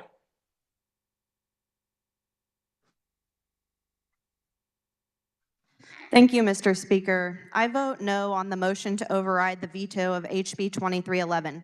The Department for Children and Families adheres to the best interest of the child standard.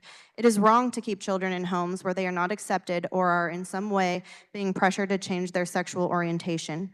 This bill allows families to sue DCF for actual damages and injunctive relief. I have great concerns that a family could pursue injunctive relief that includes the return of a child to that home. There is no reason to give an adult this kind of power over a child when it just wasn't the right fit. Representative Featherston.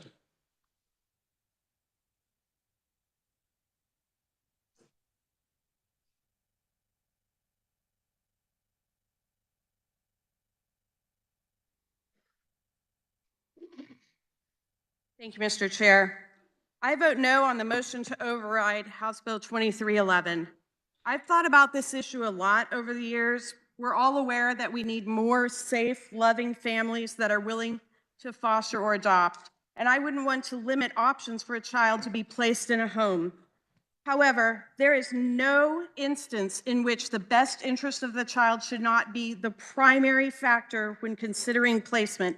All children, even those who lack parents that are able to care for them, should have the right to a family that loves and respects them. Representative Poskin.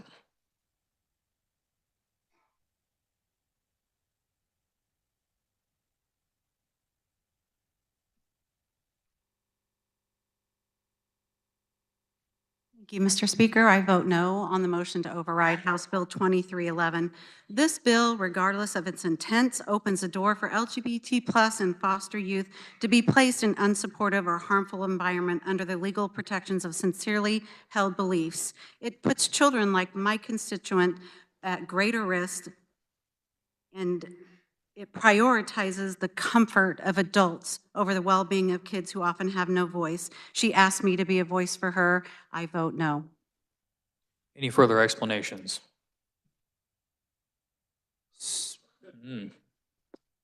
Seeing none, does any member desire to change his or her vote? Oh, for an explanation, I apologize. Representative Roser.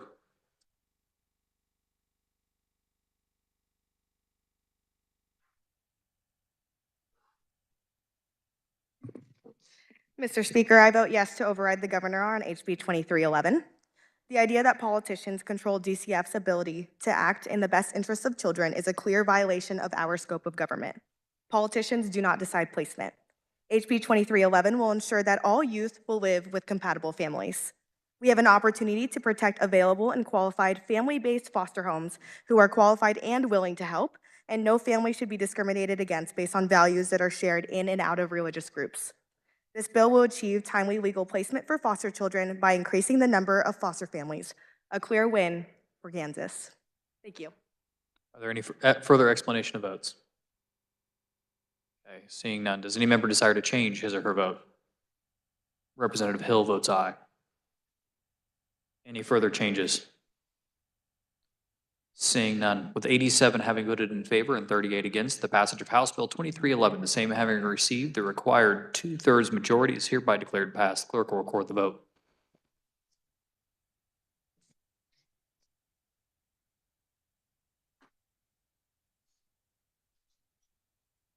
Messages from the governor, the clerk will read. House Bill number 2155 has been signed, approved April 9th, 2025. Laura Kelly, Governor. Regarding Senate sub for House Bill 2056, this bill will become law without my signature, and I hope in the future the legislature can provide greater clarity to protect Kansans' constitutional right to vote. Signed, Governor Laura Kelly, April 9th, 2025. House Bill number 2263 will become law without signature, presented to the Secretary of State April 10th, 2025. Signed, Laura Kelly, Governor. Messages from the Senate, the clerk will read. The Senate adopts the Conference Committee report to agree to disagree on HB 2045 and has appointed Senators Gossage, Clifford, and Sykes as second conferees on the part of the Senate.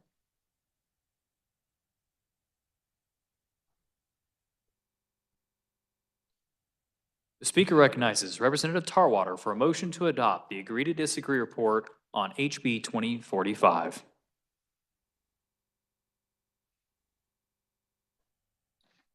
Thank you, Mr. Speaker.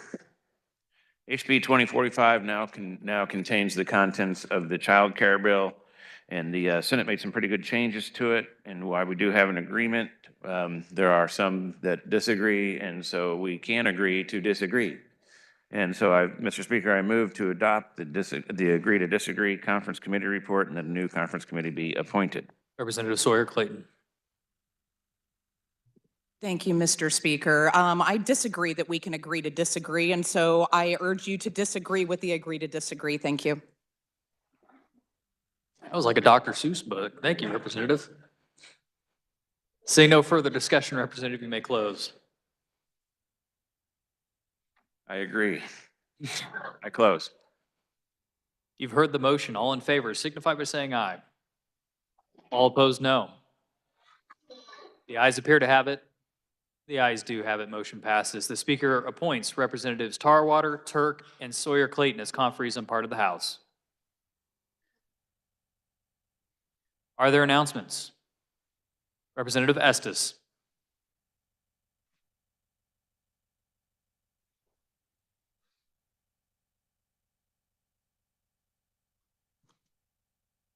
The Education Committee committee will meet at the rail to approve previous minutes. Thank you. Representative Delperdang. Upon immediate adjournment. Representative Delperdang. Thank you, Mr. Speaker. The Joint Committee on State Building Construction, we have a really brief meeting, probably about 15 minutes worth, at 12 noon. It will be meeting in 159 South, 159 South. Thank you. Representative Stogsdill.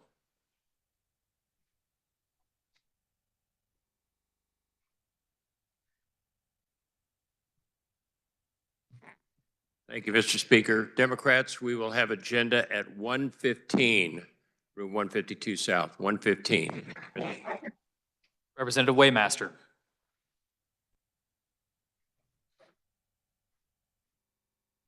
Thank you, Mr. Speaker. House Appropriations and Senate Ways and Means will be holding a conference committee at 1:20 this afternoon in room 112 North, and that is just quite simply the reconciliation bill. Thank you, Mr. Speaker. Representative Wassinger.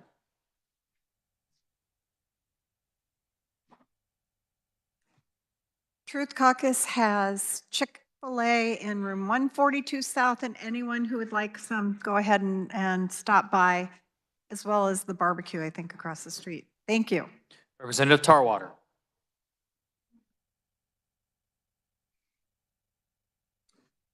Thank you, Mr. Speaker. Attention labor fans. You know, there's labor is also included in our committee sometimes. Representative Clayton and I have left a note on your desk about a new program that the Department of Labor came out with called Toto. It's a really cool program that kind of helps kids learn about expenses in life and how they're going to have to navigate having a place to live, utilities, and things like that. It also kind of helps them figure out what kind of job they're going to need to pay for all that. They're set up outside on the second floor here between 10 and 3:30. You should go by and see the program. It's a pretty neat program, and make sure that your schools learn about it and they go to the website. So it's a neat program. Check it out. Thanks. Seeing no further announcements, the Speaker recognizes the Majority Leader for a motion to recess.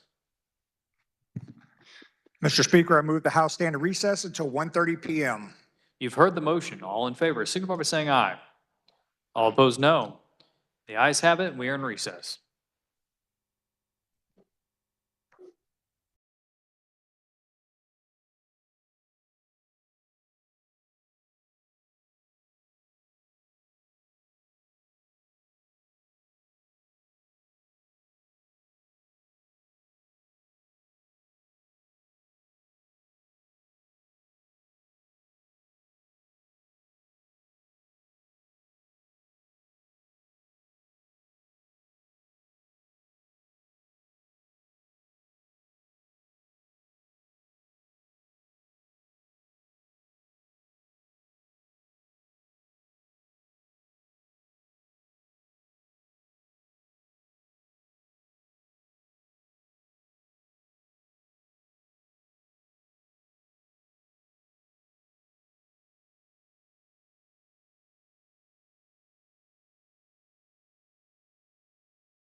House will be in order. Messages from the Senate, the clerk will read. Announcing the Senate herewith transmits the veto message from the governor, together with the enrolled copy of SB 5, an act concerning elections relating to the Transparency and Revenues Underwriting Elections Act, prohibiting the use of funds provided by the United States government for the conduct of elections and election-related activities unless approved by the legislature. A motion was made that SB 5 be passed notwithstanding the governor's veto by vote of 31 yeas and 9 nays, the motion having received the required 2/3 constitutional majority of the members elected or appointed to the Senate voting in the affirmative, the bill passed. Announcing the Senate herewith transmits the veto message from the governor, together with the enrolled copy of Senate Bill 29, an act concerning public health, removing the authorization for a county or joint board of health or local health officer to prohibit public gatherings when necessary for the control of infectious or contagious diseases.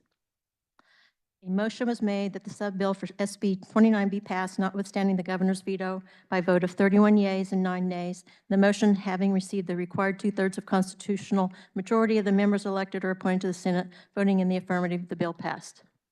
Announcing the Senate here with transmits the veto message from the governor, together with the enrolled copy of SB 269, an act concerning taxation relating to income and privilege taxes, providing that future tax rate decreases be contingent on exceeding revenue estimates and retaining a certain amount in the Budget Stabilization Fund. A motion was made that SB 269 be passed, notwithstanding the governor's veto, by vote of 30 yeas and 10 nays.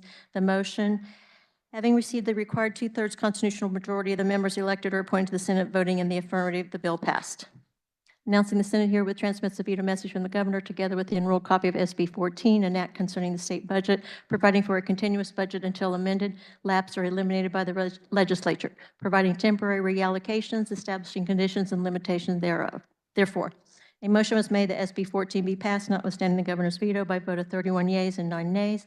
The motion, having received the required 2/3 constitutional majority of the members elected or appointed to the Senate voting in the affirmative, the bill passed.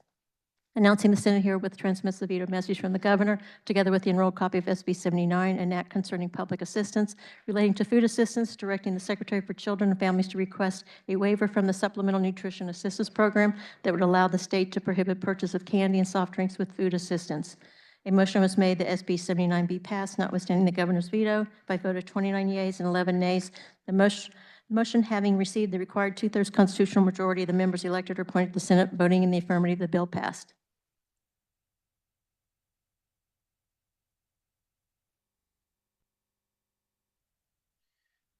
The governor's objection to Senate Bill 29 having been read, the time has now arrived for the House reconsideration of said bill. The Speaker recognizes Representative Will Carpenter.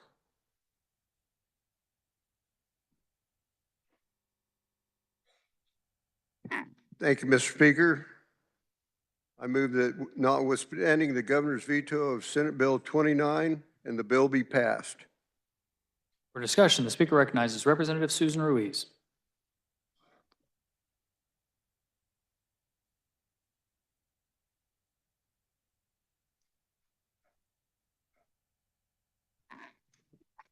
Thank you, Mr. Chair. So SB 29 removes the authority of the county or joint board of health or local health officer to prohibit public gatherings when necessary for the control of infectious or contagious diseases. You know, I just want to say, can we just get beyond the negative effects of the pandemic and not continue to let that rule how we react to healthcare? We learned a lot. There were a lot of negative effects of the pandemic, and we've all learned that. Public health has learned that.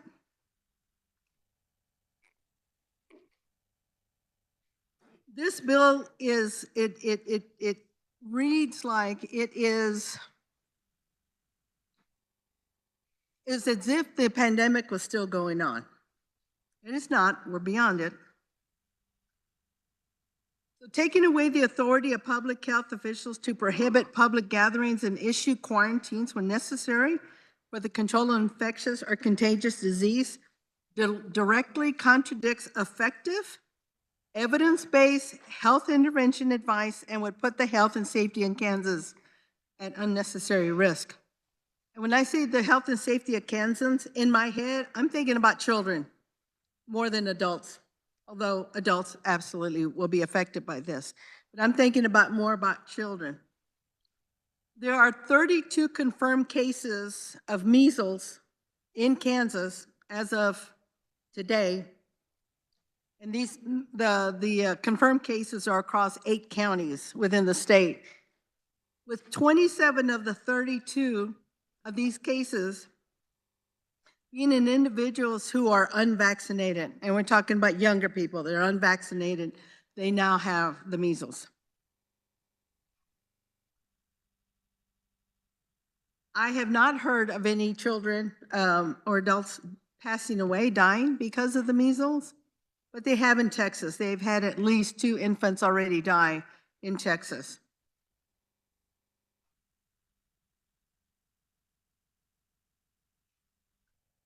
I don't see why we would want measles to continue to spread within the state. And if you don't know how terrible the measles disease is, look it up. We all know how to Google. Look it up and see what happens. See what happens when a pregnant person is exposed to somebody who has measles. Their fetus, their unborn child, or a child when they're born, could be born with birth defects because of the measles, the exposure of it.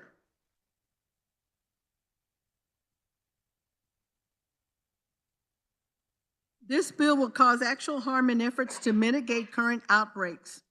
Again, related to measles, we have tuberculosis in Wyandotte County and other infectious diseases.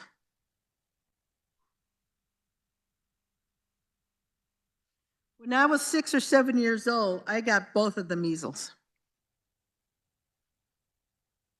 I would never want a child to go through what I went through as a child, getting both of the measles. It was horrible, and I can still easily remember what it was like to live through that. And the good thing is that I did live through it. A lot of kids don't, usually when you get both of them.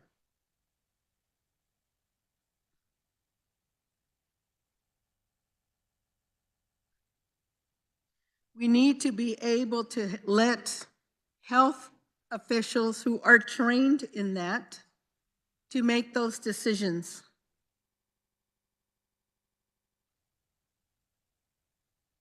I ask you to sustain the veto on SB 29. Thank you, Mr. Chair.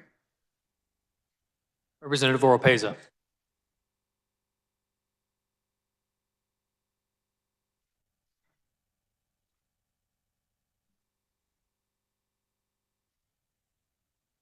Thank you, Mr. Chair. I appreciate what the previous representatives' thoughts and understanding that the pandemic had an effect on all of us. In addition to this, as you vote for this or you vote to override the veto, please think about healthcare providers and hospital beds. There is not an unlimited number of hospital beds. There are not an unlimited number of healthcare providers. There is not an unlimited number of bedside nurses. And when they get sick, who's going to be left to take care of you and your family? I do understand about contagious and having to shut things down, unfortunately, and trying to mitigate those admissions, germs and contagious variants and cells and contagious flus and those types of things. They don't care about party lines, and they don't care about if you're a Republican or a Democrat. This would be something that would be unfortunate if things were to get out of control, that the state of Kansas will have to deal with. Not just us here in this room, but across the state, or potentially our loved ones or someone that we know would be unfortunately unable to get a bed because of rampant exposure and unable to do what people need to do in order to keep people safe across the state. Please vote to sustain this veto. Representative Sawyer.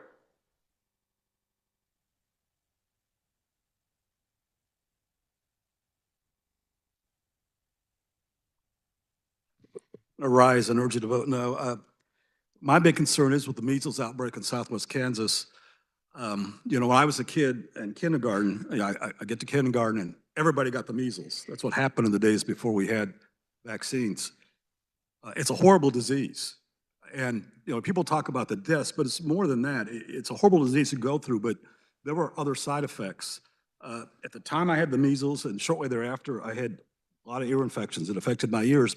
Fortunately for me, mine went away, but I knew other kids that had problems with their ears their whole lives because of the measles.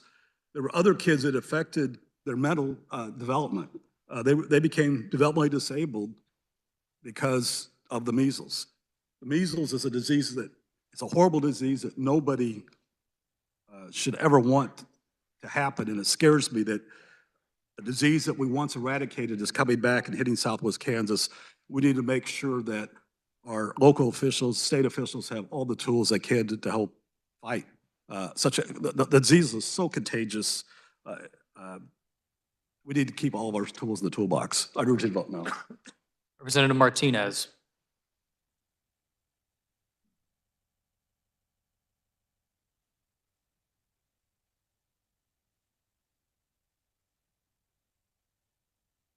Thank you, Mr. Speaker. First of all, I can't believe that we want to take away the authority from health officials who really know more than we do when it comes to these things. Second of all, I had a friend, when COVID was really running rampant, I had a friend who was in the hospital for 4 months, and she was on a ventilator for three months of those 4 months. And we thought she was going to die. Thank God she came off of it, but it was a horrible experience. The hospitals were overcrowded. We couldn't see her. I mean, you guys know the deal. So back then, we had to social distance and all that. And I run one of the largest Latin festivals in Kansas. And in 2019, I had to cancel that festival because of COVID. And I was happy to do that. Because we have over 2,000 people that come. It's grown. We're in our 7th year.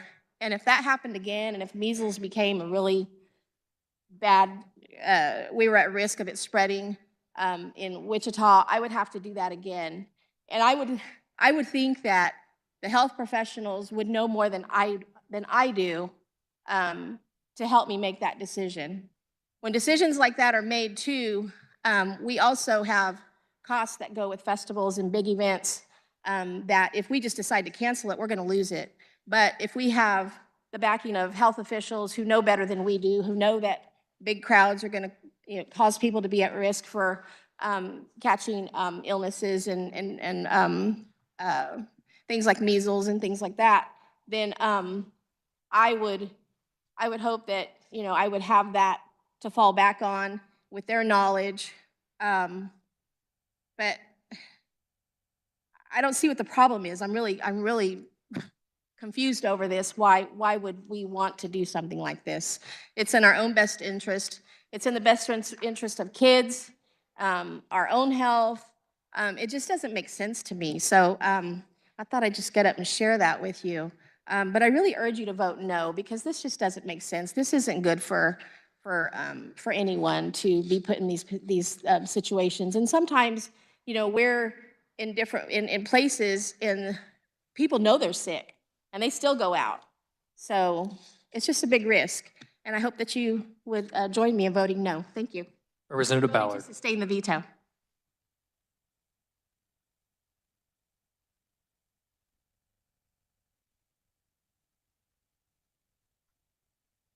Thank you, Mr. Speaker. I want to speak on behalf of the public health departments, and I've heard from several.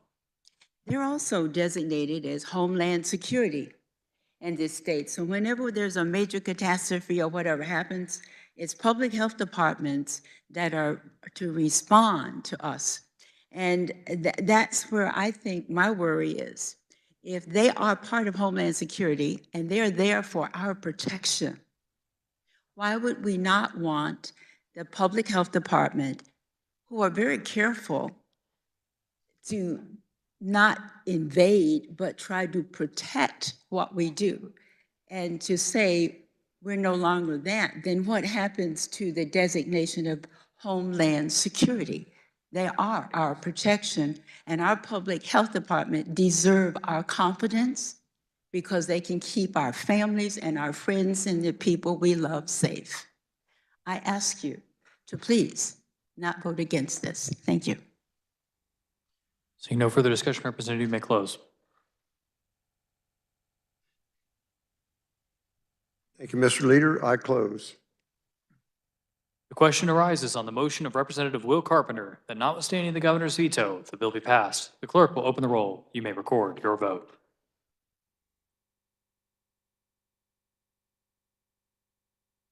Has every member had the opportunity to record their vote?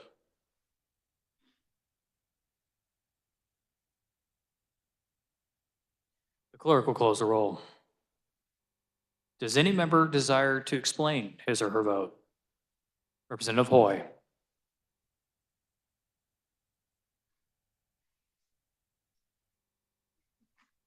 Thank you, Mr. Speaker. I vote no on the motion to override the veto of SB 29. I refuse to give up hope that neighbors care about each other enough to make small sacrifices to protect the health and safety of our communities. 5 years ago, we were sitting at home with shaggy hair or root issues, coddling our sourdough starters if we were fortunate enough to have avoided suffering or death due to COVID-19. We can keep playing politics with mass gatherings and quarantines 5 years after that crisis began, or we can move forward as we respond to active measles and tuberculosis outbreaks in Kansas. Restrictions on public health departments could end up costing Kansans their lives. Any further explanations? Representative Butler.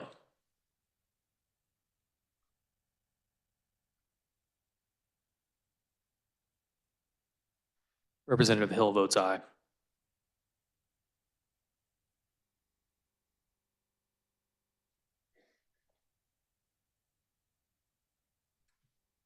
Thank you, Mr. Speaker. I vote yes to override the veto on SB 29. On the first vote we took on March 19th, I voted no. This week, I had the opportunity to spend some time in Philadelphia. Great city to visit. Touring museums and reading about the Constitution and independence. And as I walked past the gallery for the first amendment, I read on the wall, freedom of speech, freedom of assembly. And I thought about that. I thought, that's guaranteed. It's guaranteed to us by an amendment to the Constitution. And I said, when I go back to the House, I'm going to change my vote and vote yes to override the veto. Any further explanation of votes? Does any member desire to change his or her vote? Seeing none. With 86 having voted in favor and 38 against the passage of Senate Bill 29, the same having received the required 2/3 majority, is hereby declared passed. The clerk will record the vote.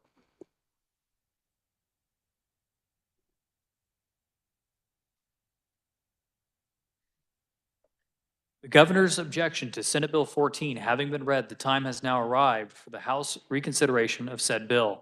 The Speaker recognizes Representative Waymaster.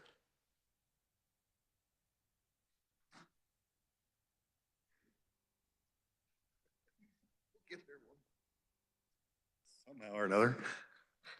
All right, thank you, Mr. Speaker. I move that notwithstanding the governor's veto of Senate Bill 14, that the bill be passed.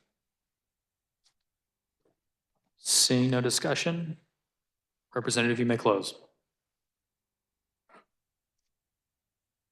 I close.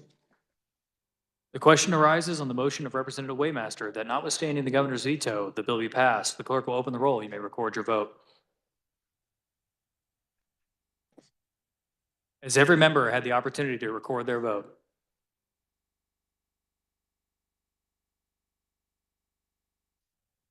The clerk will close the roll. Does any member desire to explain his or her vote?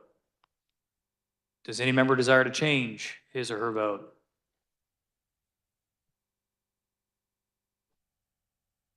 Representative Hill votes aye. Any further changes? Seeing none. Representative Helgerson votes no. Any further changes? Representative Butler votes aye.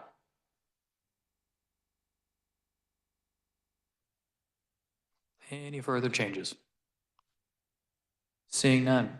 With 85 having voted in favor and 39 against the passage of Senate Bill 14, the same having received the required 2/3 majority is hereby declared passed. The clerk will record the vote.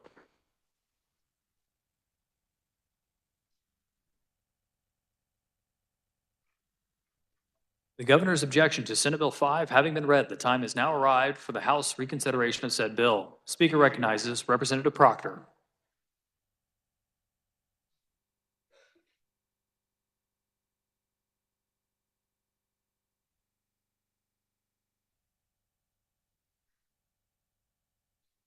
Thank you, Mr. Speaker. I move that notwithstanding the governor's veto of Senate Bill 5, the bill be passed.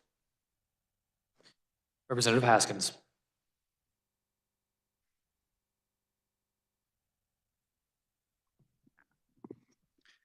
Colleagues and those in the gallery, I want to thank you for the opportunity to stand up here to say one last time that I will not be supporting this election bill, and I would encourage you to sustain the governor's veto. There has not been any justification provided by anyone to state that there is an issue with receiving of federal funds to encourage those to practice their rights to vote.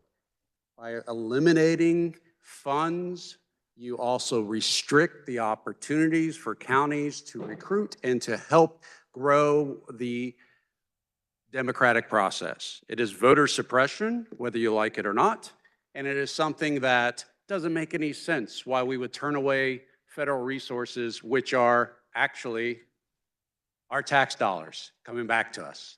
I would like our tax dollars to come back. I hope you would too. Please sustain the veto. Thank you. Representative, you may close. Thank you, Mr. Speaker. Let's be very clear. We are not restricting federal funds from being used for elections. If the federal funds were authorized by Congress for that purpose, or they are authorized by this body for that purpose, we are restricting some future president from putting their thumb on the scale by misappropriating funds that are intended to run federal programs to be used instead to turn out the votes in a partisan manner. So with that, Mr. Speaker, I close. The question arises on the motion of Representative Proctor that notwithstanding the governor's veto, the bill be passed. The clerk will open the roll. You may record your vote.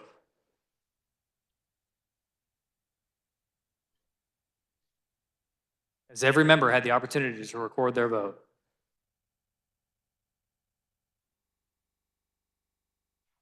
Clerk will close the roll. Does any member desire to explain his or her vote? Does any member desire to change his or her vote? Representative Hoheisel votes aye.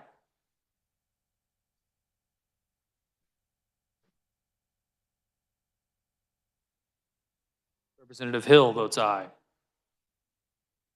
Any further changes? Seeing none. With 87 having voted in favor and 37 against the passage of Senate Bill 5, the same having received the required 2/3 majority, the bill is hereby declared passed. The clerk will record the vote.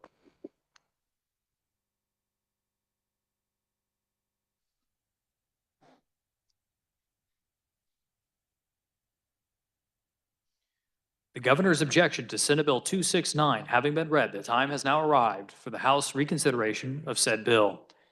The Speaker recognizes Representative Adam Smith.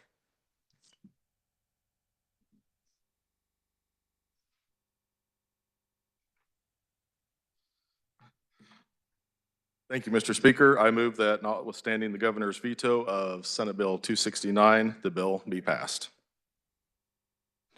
Speaker recognizes Representative Sawyer.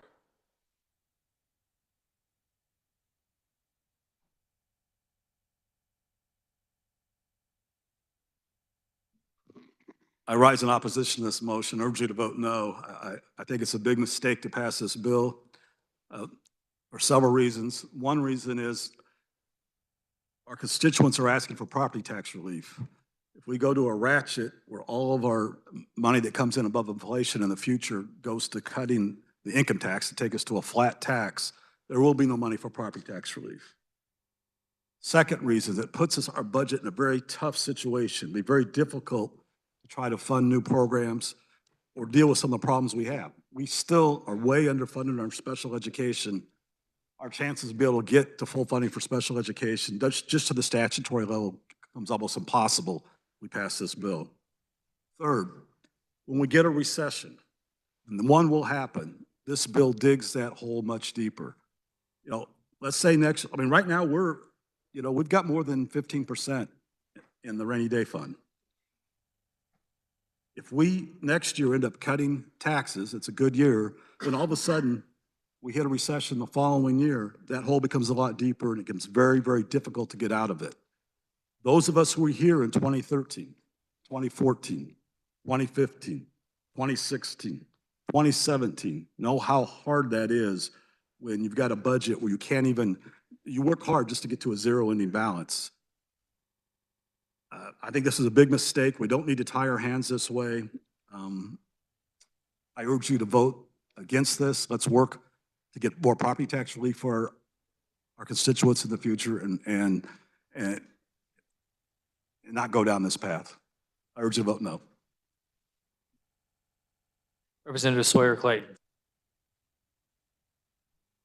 Thank you, Mr. Speaker. And, Body, honestly, I'm going to sound somewhat redundant because our ranking minority member who knows his stuff brought up a lot of the points that I planned on bringing up. One thing that I do want to bring up to a lot of you, there are a number of you who were here when we voted and it was incredibly difficult.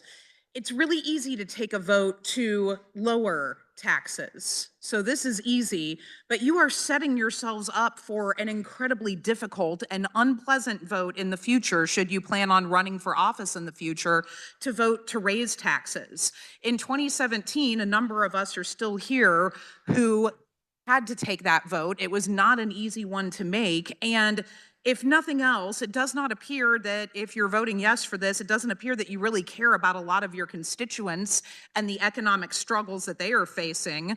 The real relief we should be giving them is what they have asked us for, which is property tax relief. I had not one single constituent say, Representative, please send me a flat tax that will decimate the budget. And I imagine that none of you did either. So if you're not thinking of them, at least think of yourselves in the future and understand that voting to raise taxes to balance a budget is not easy. Please vote to sustain this veto and save yourselves the trouble. Thank you. Minority Leader Woodard. Thank you, Mr. Speaker. Body, unlike the two previous speakers, when I appreciate their comments, I was not here when we had this. But we all remember the days of the Brownback failed tax plan. We remember the cost of it. We remember the shortened school days. We remember the economic crisis our state was going through. And this one's more expensive. This is $1.2 billion. We can simply not afford that. I urge you to vote no and say no to going back to the Brownback tax plan. Representative, you may close.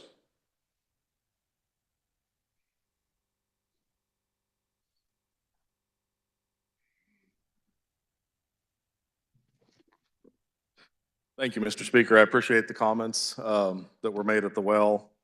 And I actually shared some of those comments when this bill was first introduced because there did appear to be very little flexibility.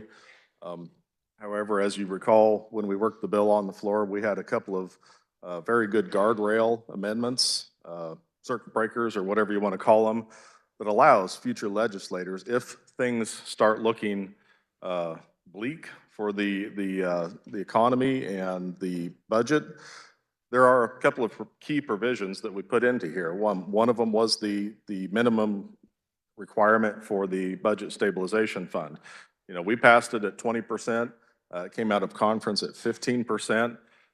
That means as long as we have over that 15%, we can allow this to happen. If things are going south and it looks like we're going to be facing a recession or some potential downturns in the economy, we can use some of that budget stabilization fund money to shore up the budget.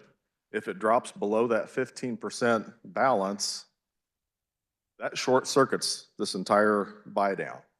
So that provision alone provides future legislatures some insurance that we aren't going to get into the same trouble that we might face if we had a hard, fast buy down, a schedule going down to the 4% cap. The other piece, obviously, was the fact that this is income tax and it is solely restricted to income tax. Now, when it was first introduced, it was income tax and sales tax receipts. This still allows the sales tax receipts to come in at a reasonable level. Sales tax can be kind of volatile, especially during recessions and different states of the economy. So the fact that income tax is the sole measure of whether or not we've exceeded this threshold to begin buying down the income tax rates, I think is a wise decision. And so with that, Mr. Chair, or Mr. Speaker, I close. The question arises on the motion of Representative Adam Smith that notwithstanding the governor's veto, the bill be passed. The clerk will open the roll. You may record your vote.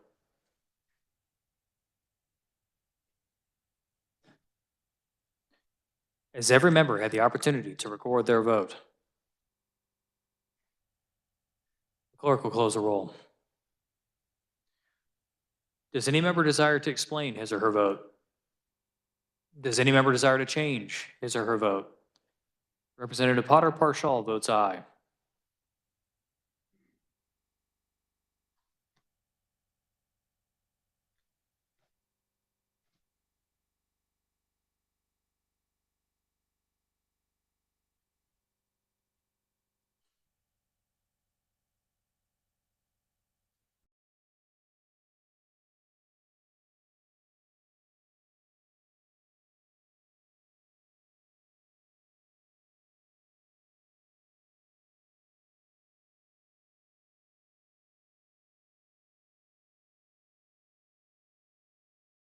Representative Hill votes aye.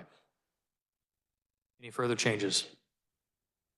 Seeing none, with 87 having voted in favor and 37 against, the passage of Senate Bill 269, the same having received the required 2/3 majority, is hereby declared passed. The clerk will record the vote.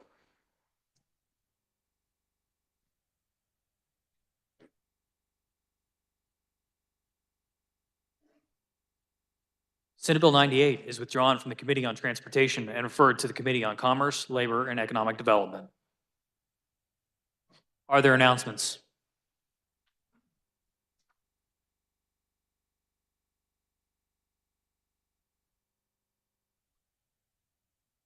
There's a point of order.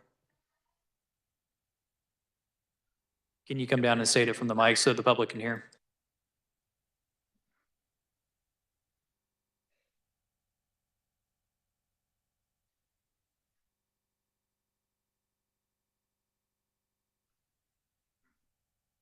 My point of order is disruption of decorum with the bells that have been going off today. It's the third time thus far.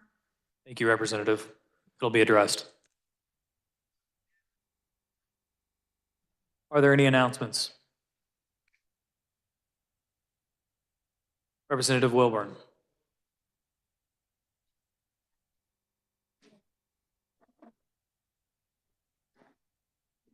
Thank you, Mr. Speaker.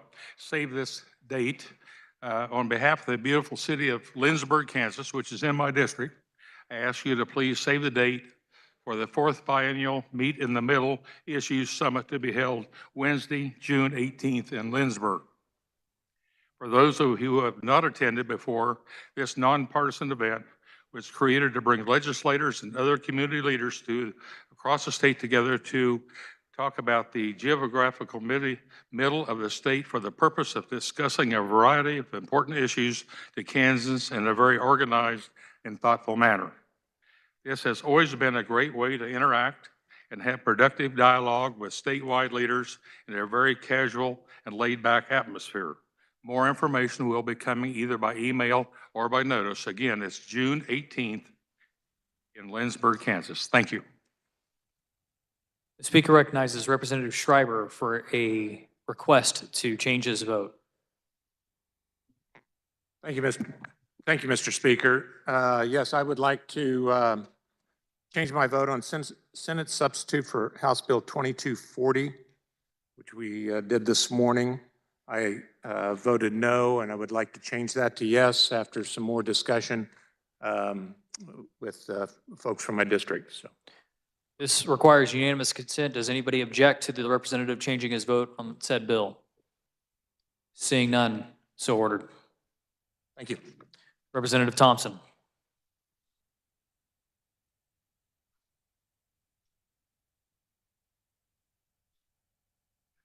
Thank you, Mr. Speaker. At our next recess, the House Veterans Committee will have a meeting at the rail, a short meeting, at the next opportunity, the next recess that we have. Thank you. Seeing no further announcements, the speaker recognizes the majority leader for a motion to recess. We will stand at ease.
Never mind.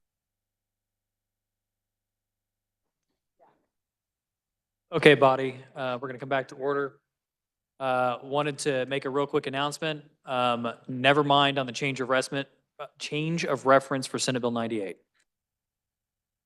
It's already in conference.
House come back to order.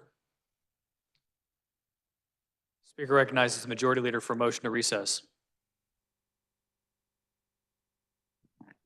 Thank you, Mr. Speaker. I move the House stand in recess until 3:30 PM. You've heard the motion. All in favor, signify by saying aye. All opposed, no. The ayes appear to have it. The ayes do have it. We're in recess.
House will come to order.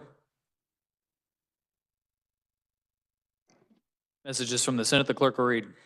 Announcing a line item veto message from the governor together with the enrolled copy of SB 125, an act making and concerning appropriations for the fiscal years ending June 30, 2025, June 30, 2026, and June 30, 2027 for state agencies, authorizing and directing payment of certain claims against the state, authorizing certain capital improvement projects, assessment and fees, authorizing certain transfers, imposing certain restrictions and limitations, directing or authorizing certain disbursements, procedures, and acts incidental to the foregoing. A motion was made, notwithstanding the governor's objection, all line item vetoes be reconsidered. By a vote of 30 yeas and 10 nays, the motion having received the required 2/3 constitutional majority vote of the members elected or appointed to the Senate voting in the affirmative, the line items did pass. Are there announcements?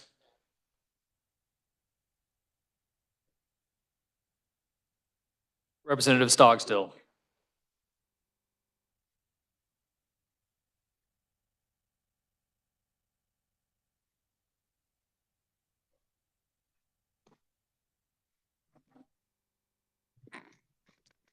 Thank you, Mr. Speaker. Democrats, we are going to calendar after recess. So we'll let you know. Our calendar.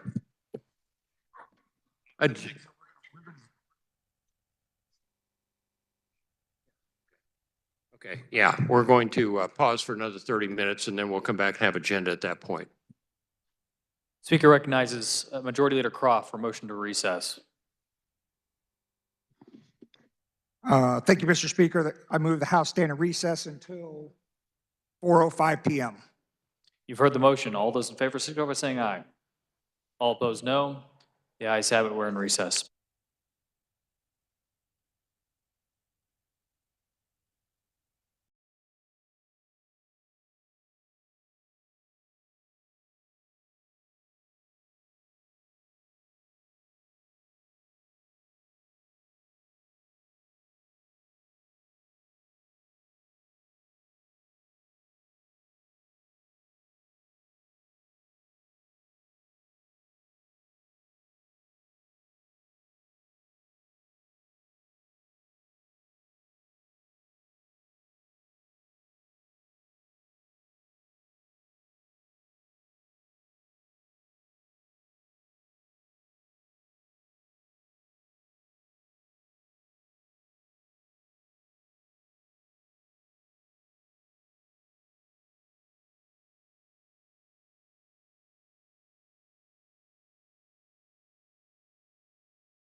House come to order. Announcements.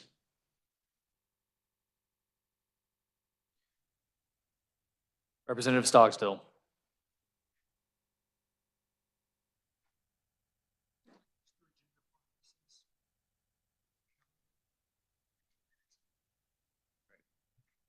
Democrats will be, thank you, Mr. Speaker. Democrats will be going to agenda immediately upon recess.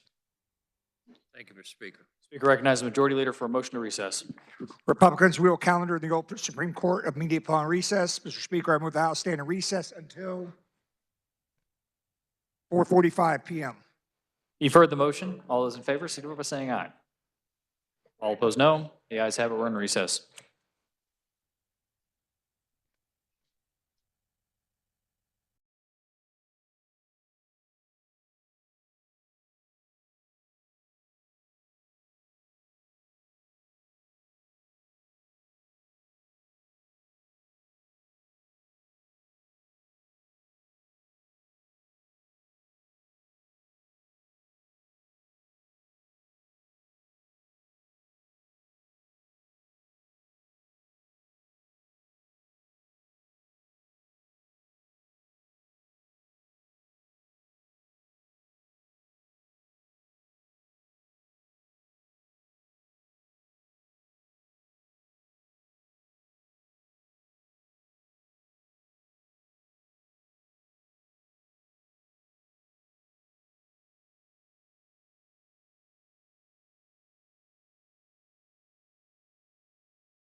The House will be in order. Messages from the Senate, the clerk will read. The Senate adopts a conference committee report on House Bill 2231. The Senate adopts a conference committee report on HB 2045.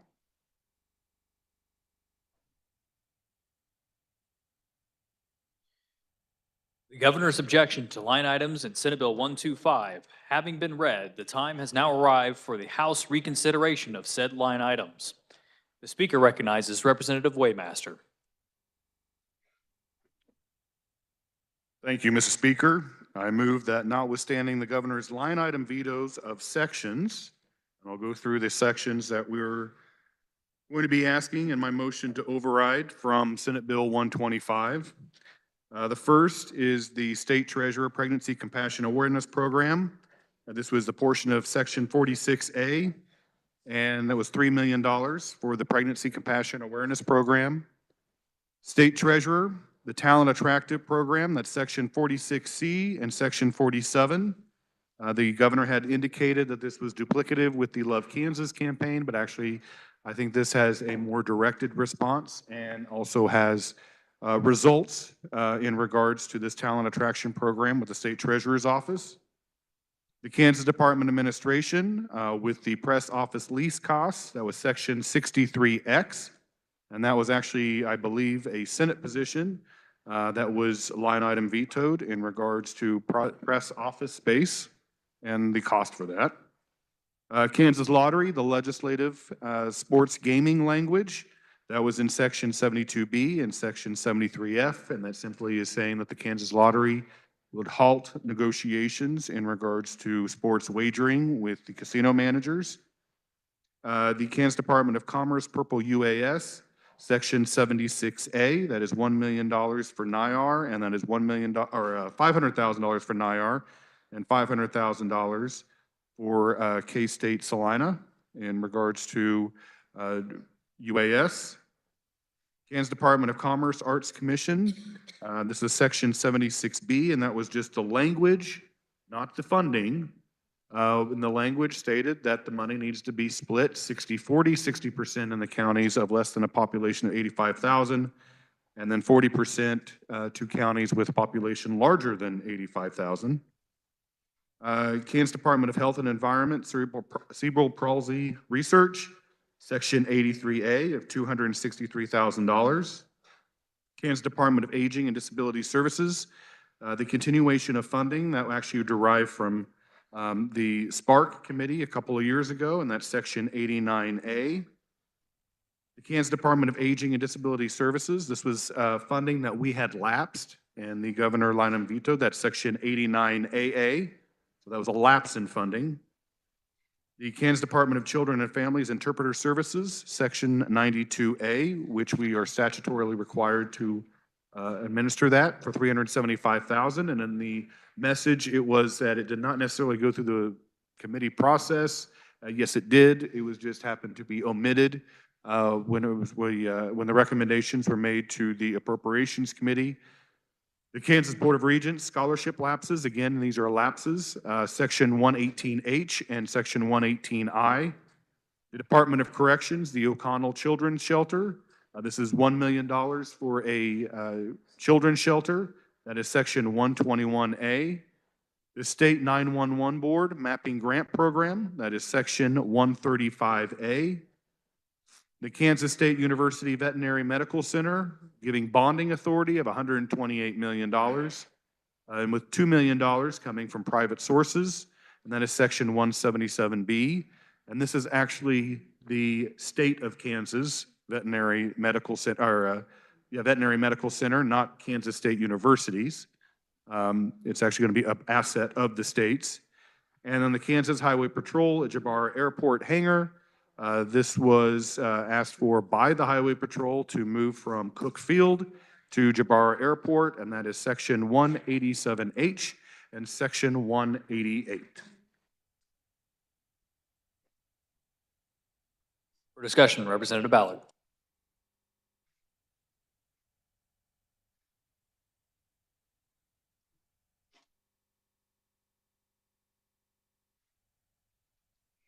Thank you, Mr. Speaker.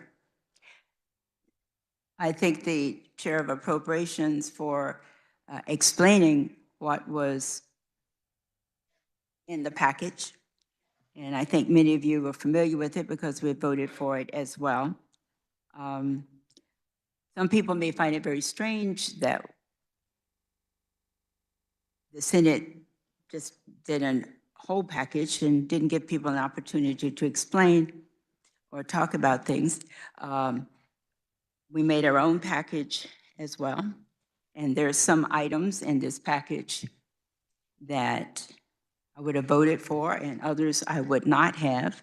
But with the package, you have to decide just if you can live with what you vote for. And I would ask you to also check your voting record so that you're aware of that in this package.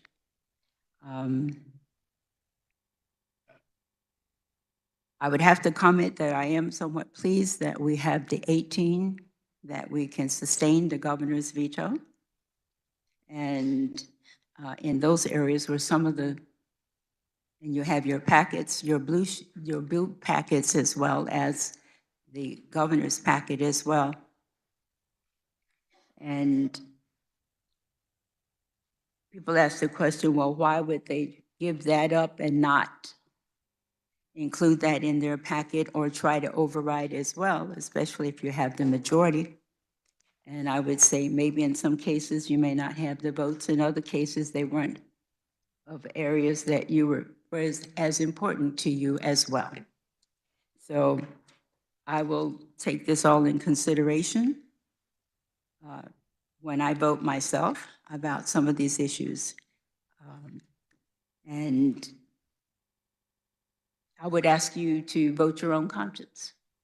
I've never said to anybody on the budget, I want you to really do this over your constituencies or things of interest to you, whether it's in the area of healthcare, whether it's education, or whether we're talking about corrections, or whether we're talking about transportation. It was explained. And I would say, choose carefully. Being in minority,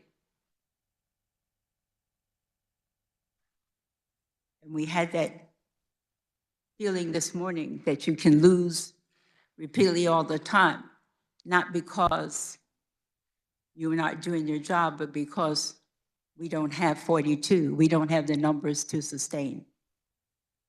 And I think the governor's budget was important, and anytime we can see that some of the things that the governor wants in our budget, we should consider that as well. So I'll leave it with vote your conscience, decide what it is you want.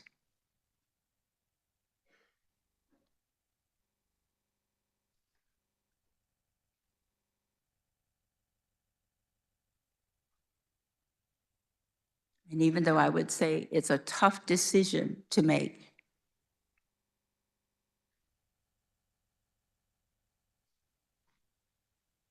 we have a choice to make: sustain 18 and let the other side have 15. Thank you, Mr. Speaker. Representative Esau.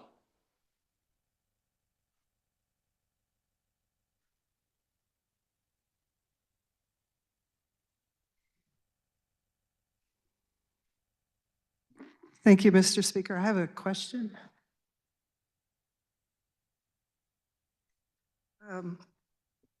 So I'm trying to play catch up on what we're voting to sustain and what we aren't, and actually voting to override and leave the others.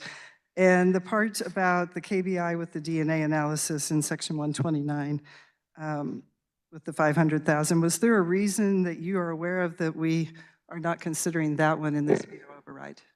Well, in conversations that we've had, I've never had a conversation specifically with the KBI about this.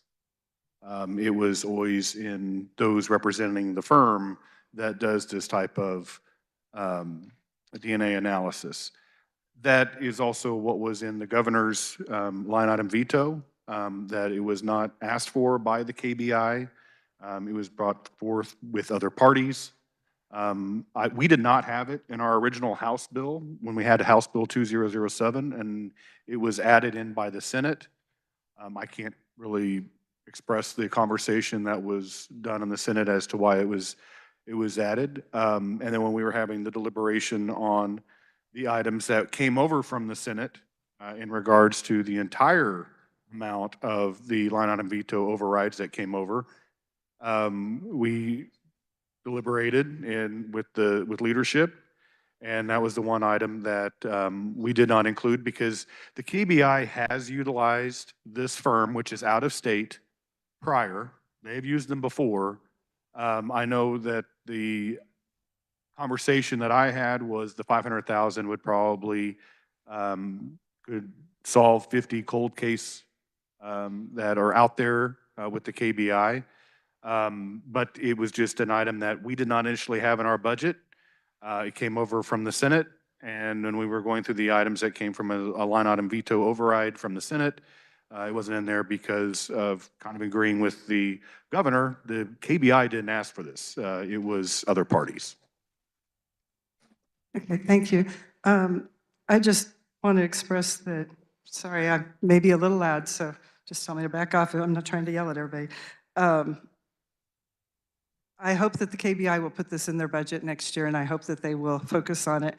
This is a new and growing area that, if you're not aware of it, it's incredibly helpful to the families that have been waiting for years and years and years. The DNA work that's being done, the work that's been done in genealogy circles with DNA, and you've heard of it because you've heard of the big companies, but folks are now finding that they are able to share their DNA by choice in ways that then law enforcement can go back and build, as they say, forensic genealogy. And it's more than just building your family tree. It's much more complicated than that. They're working with little bits of DNA.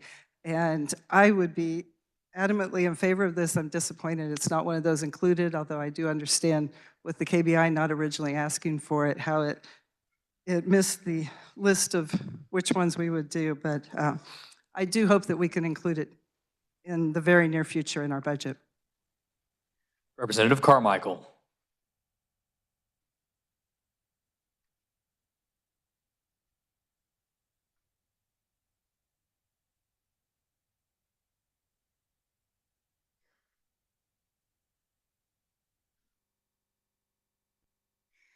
Thank you, Mr. Speaker. I'll be brief here, but I just want to give you all an example. You know, we talk about fraud, waste, and abuse. Let me give you an example of what I think is waste in this budget. And that is Section 135A, the State 911 Board Mapping Grant Program. And as you all know, I think both myself and the representative from Coldwater serve on the board. Representative Coldwater may see this issue differently than I do, but I certainly want to give you my perspective of how we manage to fluff up budgets and waste taxpayers' money. This line item in Section 135A is a $2 million allocation for basically software to diagram schools with the eventual intent that when 911 calls come in, we can know where to send law enforcement officers if you have a large campus. And there's certainly merit to that concept. It's something that is an evolving technology, and it's something that we probably want to do when we're ready and when we're able. But this $2 million, as I understand the process, was never requested by the agency. In fact, the agency has a demonstration project already underway on a limited scale to look at this mapping type software so that we know what we're doing before we try to go out and spend $2 million, $10 million, $20 million of the people's money. But nobody came to the agency and said, do you want this $2 million? What happened is a software company that markets this product hired a prominent lobbyist, who managed to get $2 million stuck in the budget and sent to the agency, even though, as the governor explains in her veto statement, that the agency indicates it does not currently have the capacity to enact the program as described in the bill. And they went on to say, the governor's veto statement goes on to say that this program would require additional investments by the legislature over the next several fiscal years to provide complete funding. In other words, somebody got $2 million put in the budget that benefits a client, and it's not even enough money to fully enact the program. We'll have to come back in future years and allocate more money to this program, or throw up our hands and say we wasted $2 million by not going through with the rest of this. So if you want to know how taxpayer money gets wasted and how budgets get inflated, here's a prime example. Representative Hoy.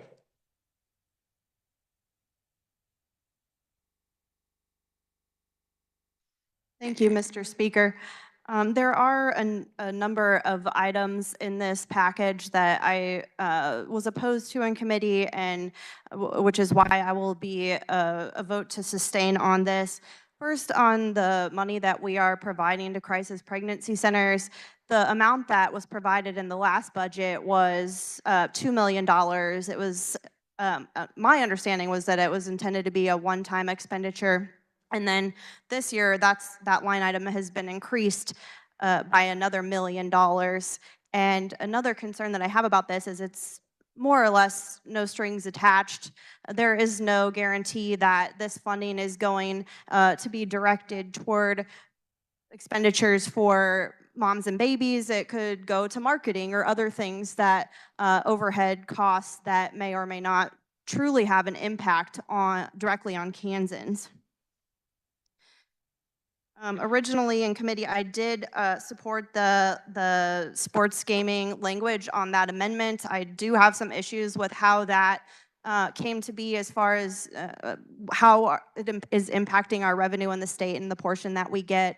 But at the same time, I really don't want to risk losing the sports betting contracts that we have. So I'm just on the fence about that one. I just wanted to bring that up because I did support that in committee. And also, in my district, I have constituents who are very, very passionate about the arts. And I think that we should be able to support the Arts Commission in a way that has made sense. It has been working. We do know where that funding is going and have track of that. So I am disappointed to see that an override on the 60% and 40%, and they are already able to put that funding out and distribute it appropriately. I think that's been okay, but I am glad that that funding is there. So I do appreciate those who supported and fought to have funding for the Arts Commission in there. I think our communities benefit from the arts, and especially when we have international World Cup coming, we want to be able to showcase our communities and attract those visitors to our towns. And I also think there's going to be people who travel locally. They're going to get a lot of local tourism. So I am appreciative that that's in here, but I do think that they should be able to be flexible on that.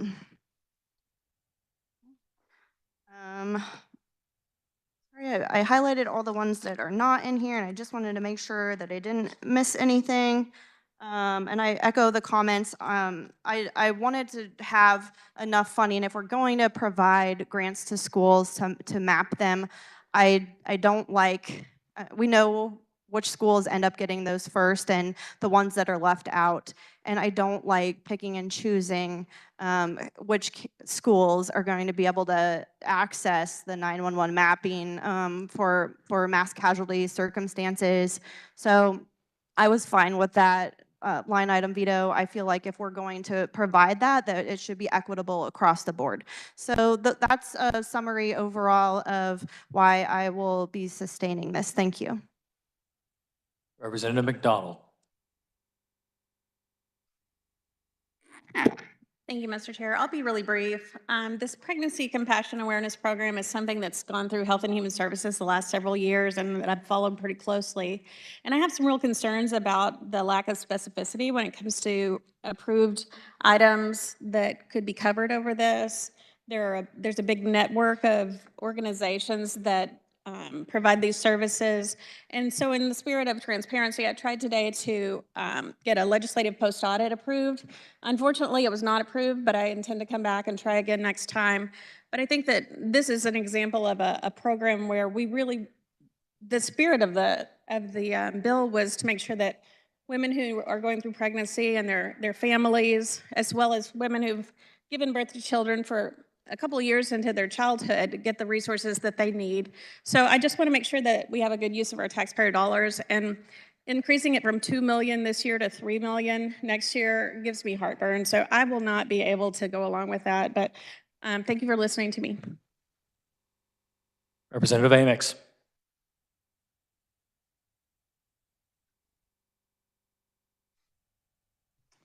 Thank you, Mr. Speaker, and thank you, colleagues, for the opportunity to be able to speak today. You know, the process of the budget, as many of you know, is a process. It's something that so many people have the opportunity to work on, and they've done it since day one and before this year, in making sure that the process is something that was able to be done in a timely manner. I appreciate the work that our chairman has done in appropriations, along with a number of people that have done so many things. We're going to have an opportunity to vote here in a little bit, and this opportunity is going to be, as I said earlier, it's going to be pretty tough because there's some things that you're going to be asked to vote for or vote against, and there's, you know, things that when you realize the amount of work and effort and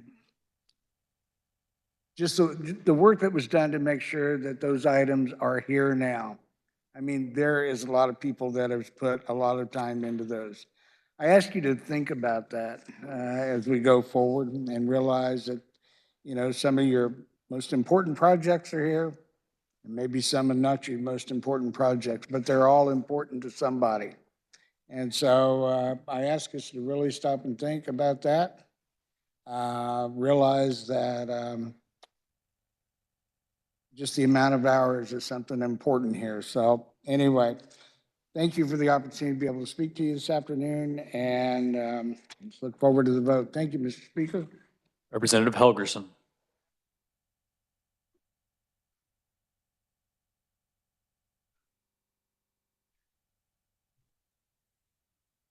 Mr. Chairman, would you stand for a few questions and maybe a little conversation? You want my other crutch? You know, I use in my office. You're looking good. It's nice to see you like that. Can you tell me, first of all, how much this saves the package you're proposing versus where we were before? When you say were we before, you mean before the governor line on vetoed the items and then what we put into the 15 that are going back in? Yeah. Are you talking about what she line on vetoed compared to what we're putting back in? Either way, you know, I don't have a direct calculation on what the savings would be. Obviously, with some of the line item vetoes the governor had, it would be less. Yeah, we're both looking to see if they're.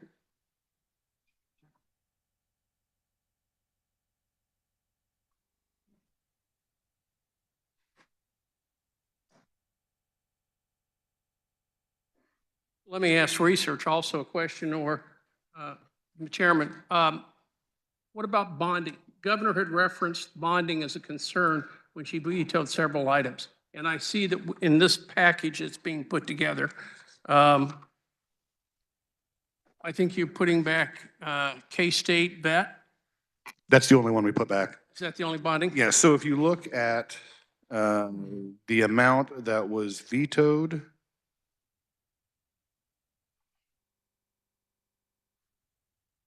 says in conference 89.8. I'd have to go through and see if that's an accurate number though, but it doesn't seem right. I have to go back and calculate. That was something that we didn't calculate, but research gave me that off. So in regards to the bonding, that was the only item that was line item vetoed by the governor. There were other bonding provisions that were in the budget that went through. So the explanation of being concerned about bonding, I don't really take a whole lot of credit on, because the only one was the State of Kansas Veterinary Diagnostic Lab. The KBI building went through. The bonding for the Regent universities, that went through. The only one that was line item vetoed was the diagnostic lab. Okay, thank you. Can you tell me the process? Because this is a very rare thing that we're suddenly having a package of her vetoes and trying to deal with them all at one time. Well, the process started today in the Senate. Not to say that the process that they did is probably the accurate one to follow, but they just did all of them. They did all of them. Yeah, they did. One. And even some that didn't make sense.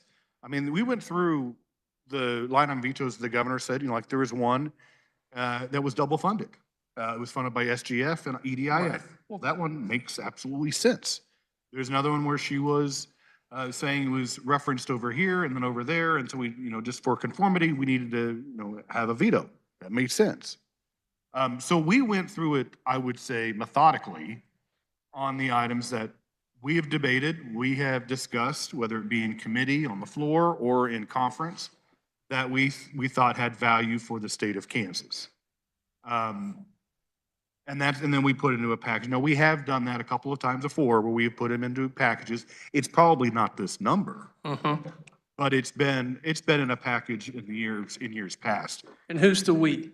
It was a discussion that, myself had with leadership on the items that, and they asked me, what was the discussion that you had in committee, or what was this in conference?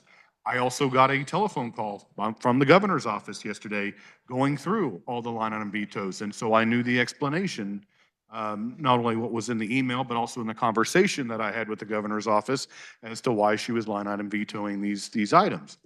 But it's no different than it's been in the past. I mean, a couple of years ago, there was quite a few items. We went through those, and I believe all of those were done singularly, and those were decided that we're going to override with discussions that I had with the leadership in the chamber. Okay. One final question for you. And you've been very patient. I appreciate that. When I made my remarks on the bill during the regular session and said the shortfall that we have in the out years, you said I was exactly right, that the shortfall of between 500 million and $1 billion in 2 years out was out there. You still believe that? Well, if you follow the profile, yes. And that's what I was referencing to when you made that comment. And I think that's what you referenced to. Yeah. You were looking at the numbers in a 5-year profile. As I said, also, the ending balance is always subject to the economic factors that are going on in the state and nationally. And those numbers can change. And in fact, in the numbers that they just provided me from research today, they are a little bit better than they were when we left on March 27th. Is that before the stock market opened today? Because of that, well, they handed this to me today as of 4:10, so I can't tell you what time it was in the day, whether it was when the bell rang or what the case may be. It's looking better. As I mentioned, I would have preferred to have the consensus revenue estimate numbers on April 20th, so we could kind of know where we're going to be at. Because when we got the numbers back in March, we were off a little bit. And I think I explained for the first few months, a couple months in the year of 2025, we were above the estimates. March was the one that we were a little bit below. I'm eager to see what those numbers look like, and obviously that'll change the ending balance in regards to the 5-year projection, but you're correct. I said that when we had the regular session on the debate on the conference committee. we agree, as you said before, we agree on many, many things. We do. Thank you very much for your time.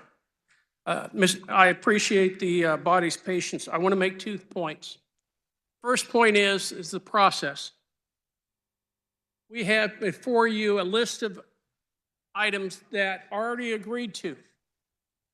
Your side and our side, your leadership our leadership have already made the decisions for you, as opposed to deciding on each and every one, whether or not it's appropriate or not. You know, one of my biggest objections to this process is that we are taking away your vote all the time by putting it in the responsibility of these individuals or in the second floor. In fact, I even saw legislation this year about trying to trim the responsibility of the governor because we are concerned about losing our responsibility. This is a movement to this when you give leadership on one side an opportunity to make a deal and leadership on this side to make a deal, and then we're asked, vote for the whole package or not. You don't believe me? Look at what the process has done over the last several years. We are voting for less and less items and putting them into one package because that's quicker to get done and because we will spend more money. Yeah, that is one objection I have to this process and to this bill. But I have to say, in all honesty, I voted against the appropriation bill initially. I voted against it because we have already crossed the Rubicon. I see $1 billion shortfall out there, and we are still spending more money. When are you going to shake up, wake up, and say, wait a minute, if we're not going to touch the money that is designated for emergencies or a tax increase, then we have to hold budgets constant for the next 2 years. You know, I imagine that I'm going to have primary opposition from several people on this side and from below me, if you get the hint. So who's going to take up the banner of saying we're spending too much money and there's going to be a tax increase rammed down your throats, or we're going to rob $1 billion from the ending balance from the rainy day fund because our spending is a higher priority? You know, I'm looking for leadership out there, and I'm questioning if I'm going to see it. I'm going to vote against this whole thing because I voted against the whole appropriation bill because I thought the appropriation bill was too much money. And what we have here is a deal that leadership has agreed to because it spends a certain amount of money that they want. Well, it's more money than I want to spend, and I don't want a tax increase in the next several years. I urge you to think about that on this vote. Representative Osmond.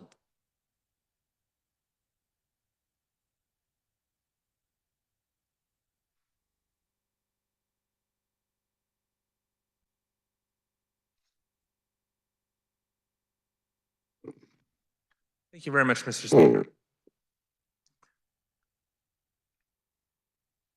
I raised here to say, just in general, that we should sustain the governor's veto on these line items. And by my count, there's about 32 of them. And by my belief, we should, you know, as the previous speaker said, I think that we should be debating these as an individual basis. I mean, I realize that we're doing better than the Senate did, where they just lumped them all together and they voted them all out. So yeah, we're better than the Senate, but we should be better than this. This is our constitutional amendment. This is our constitutional duty. This is our one thing that we have. We have lots of responsibilities here in the legislature. We have lots of responsibilities as a representative of the people. But our one constitutional duty is passing a budget. And we went through as well to change the rules on the budget. If we can't solve the budget this year, we can just sort of go back to last year, which was, I think, problematic in itself and allows for people to just possibly tank the budget this year if they liked last year's budget. But we eschew our constitutional responsibility and our constitutional duties when we're not here debating. And I realize we don't need to stay here till 3 in the morning. No legislation gets done that is good at 3 in the morning, but it's what, 5 o'clock at night? We could go line by line and discuss these. Because each one of these is important, and each one of these, as a line by line, adds to the budget. And when we talk about flat tax, and when we talk about, you know, what we have available, what resources we have available, every single one of these eats into our resources for what we could continue to do next year and the year after that. I don't have an issue specifically. I don't want to talk about each of the individual things. In fact, it's difficult. The carrier of the motion did do a good job outlining it, but it was in terms of what we're specifically voting on. But I think that the issue for me is we should be having robust debates on each of the individual things. The governor took the time to have a line item veto on each of these individual things. She went through and researched the entirety of the budget and said, these are important, these are not important, these are the things that I don't believe should continue on with the budget. And we, as another branch of the government, as a check and balance of it, should be doing robust debates on that as a secondary check, just as, again, our constitutional duty. But if we're going to lump them all together, I'm going to support the governor. If we're not going to have a robust debate on the entirety of it, I will just blanketly support the governor, and I would recommend that you do the same. If for nothing else, then that allows for additional funds next year for additional projects that you wish to pass next year. So thank you very much.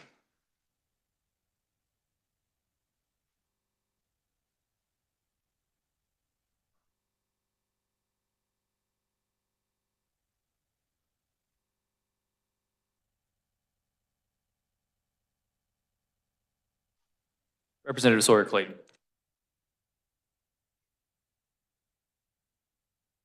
Thank you. Could the carrier of the motion please stand for a question? Sorry.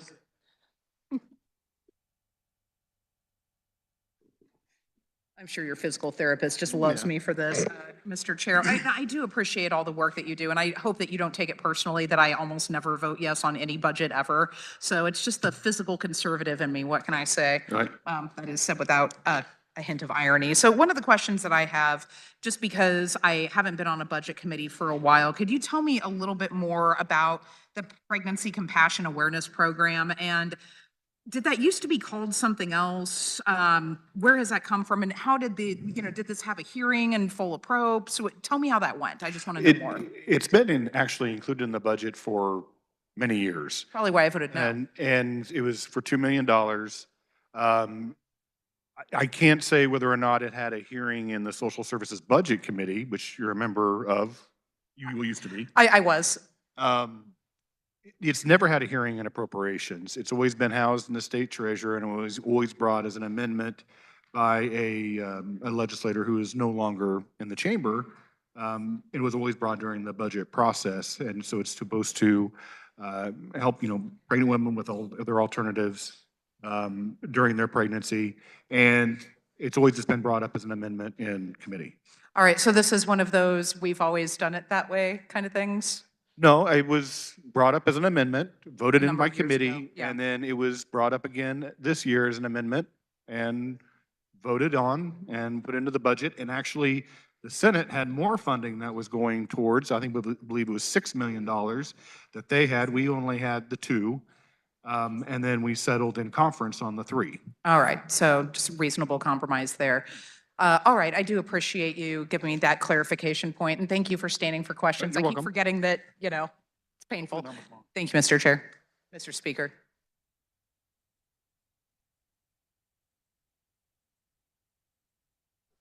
Representative Haskins.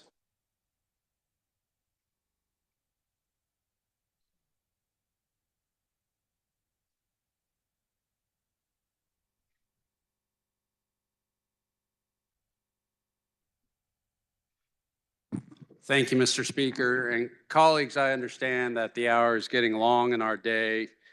but my representative from Wichita kind of sparked a nerve in the sense of I'm not really paying attention to what is happening here.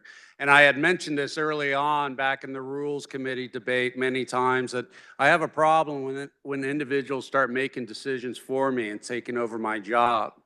And that's what this bundling does happen. It makes me question whether or not we should even have to show up here. Should we just have a trust in a few people to decide on what should be best for Kansas, or should we decide as individual representatives, which we were elected to? I also want to bring up the question that there hasn't been enough discussion on the reference of education. And I get from my colleagues or my constituents at home that we have to look at these line items and ask ourselves, what is the future for our children? What is it that we will ask our children to become and have to pay for with our decisions today?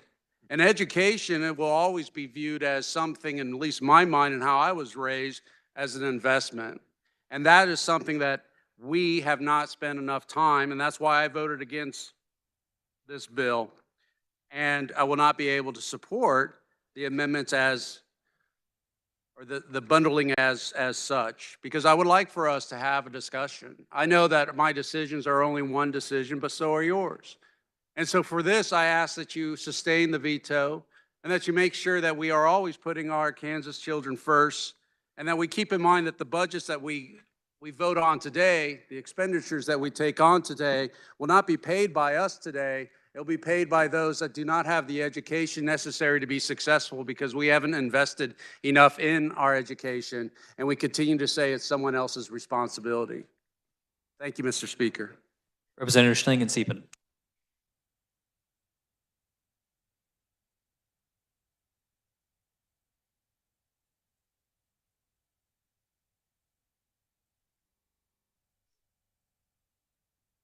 Thank you, Mr. Speaker. Would the bringer of the bill stand for a couple of questions, please? Yes, thank you. Can you help me understand this item here, the Kansas State University Veterinary Medical Center, the bonding authority, and what is the objection to the governor to this? And help me understand what this is about, in other words. Well, I believe I kind of explained that in a previous question. So when we had a discussion with Kansas State University, and I would say that they came to my office, and this was part of one of their initiatives, because right now they have 5 buildings spread out in regards to the veterinary diagnostic lab. They have to basically courier, specimens or whatever from building to building. They're not in one central location. And what a one central location would do would be the operations would all be in one building, and it would be a diagnostic lab that is not owned by Kansas State University, but owned by the state of Kansas. And so it's building a facility where all of the operations are housed in one area. And the governor's objection to it is it's too expensive? Well, I mean, her explanation is right here. It says it has been a key priority to eliminate debt and invest one-time funds in one-time projects. But as I mentioned before, the $100 million for the purchase and renovation of a new KBI building was not line item vetoed. The bonding that was done for University of Kansas, Wichita State University, and also Kansas State University in many different areas, that was not line item vetoed. This was the only one that was line item vetoed. Okay, thank you. Appreciate it. Seeing no further discussion, Representative, you may close. All right, thank you, Mr. Speaker. I know there's been a lot of discussion on the bundling of the items. And as I mentioned in the debate, we have done that previously. We have also done those in a singular fashion. And there's been some that have said, well, it's been picked and chose by certain individuals. We always decide the veto overrides in that fashion. Because we know not all the veto overrides or all of the veto line item vetoes out of a budget are going to pass. The one point that I would like to make is Yes, this is in a package because it came to us from the Senate as in a package. And so we put it in, went through the items and looked at the ones that were palpable, the ones that needed to be funded, the ones that we did have deliberations, even though the administration thought we didn't. And this was conversations that I had with the governor's office yesterday when they went through every single one of the line item vetoes with me. And I even questioned them on some. I said, no, we did have this discussion. And they're like, oh, well, we didn't know that. These items were in the budget, in the conference committee report that got 89 votes. None of these items are new. These are all the same items that were in the conference committee report in Senate Bill 125. It was just that the governor had decided that she wanted a line item veto. So right now, I would ask, and I close on overriding the line item vetoes specified that we have just discussed. The question arises on the motion of Representative Waymaster that notwithstanding the governor's veto, the line items be passed. The clerk will open the roll. You may record your vote.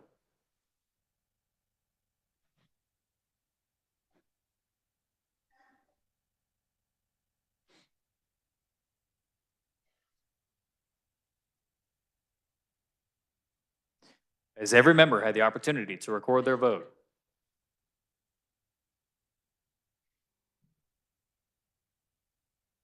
Clerk will close the roll. Does any member desire to explain his or her vote? Does any member desire to change his or her vote? Representative Simmons votes no.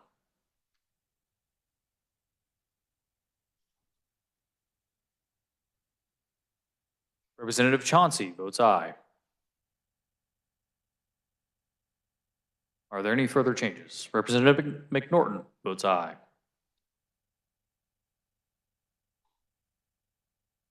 Are there any further changes? Seeing none. With 82 having voted in favor and 42 against the passage of Senate Bill 125, the same having failed to receive the required 2/3 majority is hereby declared sustained. The clerk will record the vote.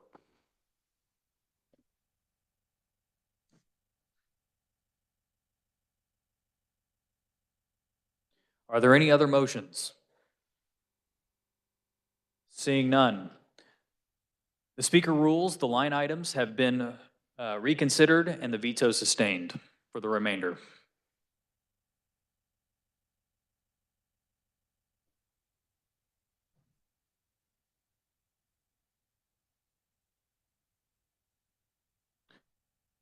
And to make it official, the clerk will record that as well. There you go.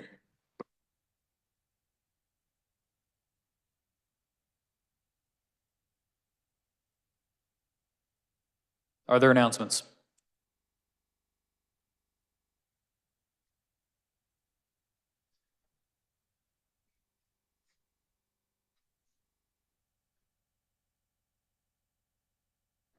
Seeing no announcements, the Speaker recognizes Majority Leader Croft for a motion to adjourn. Mr. Speaker, I move the House adjourn until Friday, April 11th at 9 a.m. You've heard the motion. All in favor, signify by saying aye. All opposed, no. The ayes have it. We are adjourned.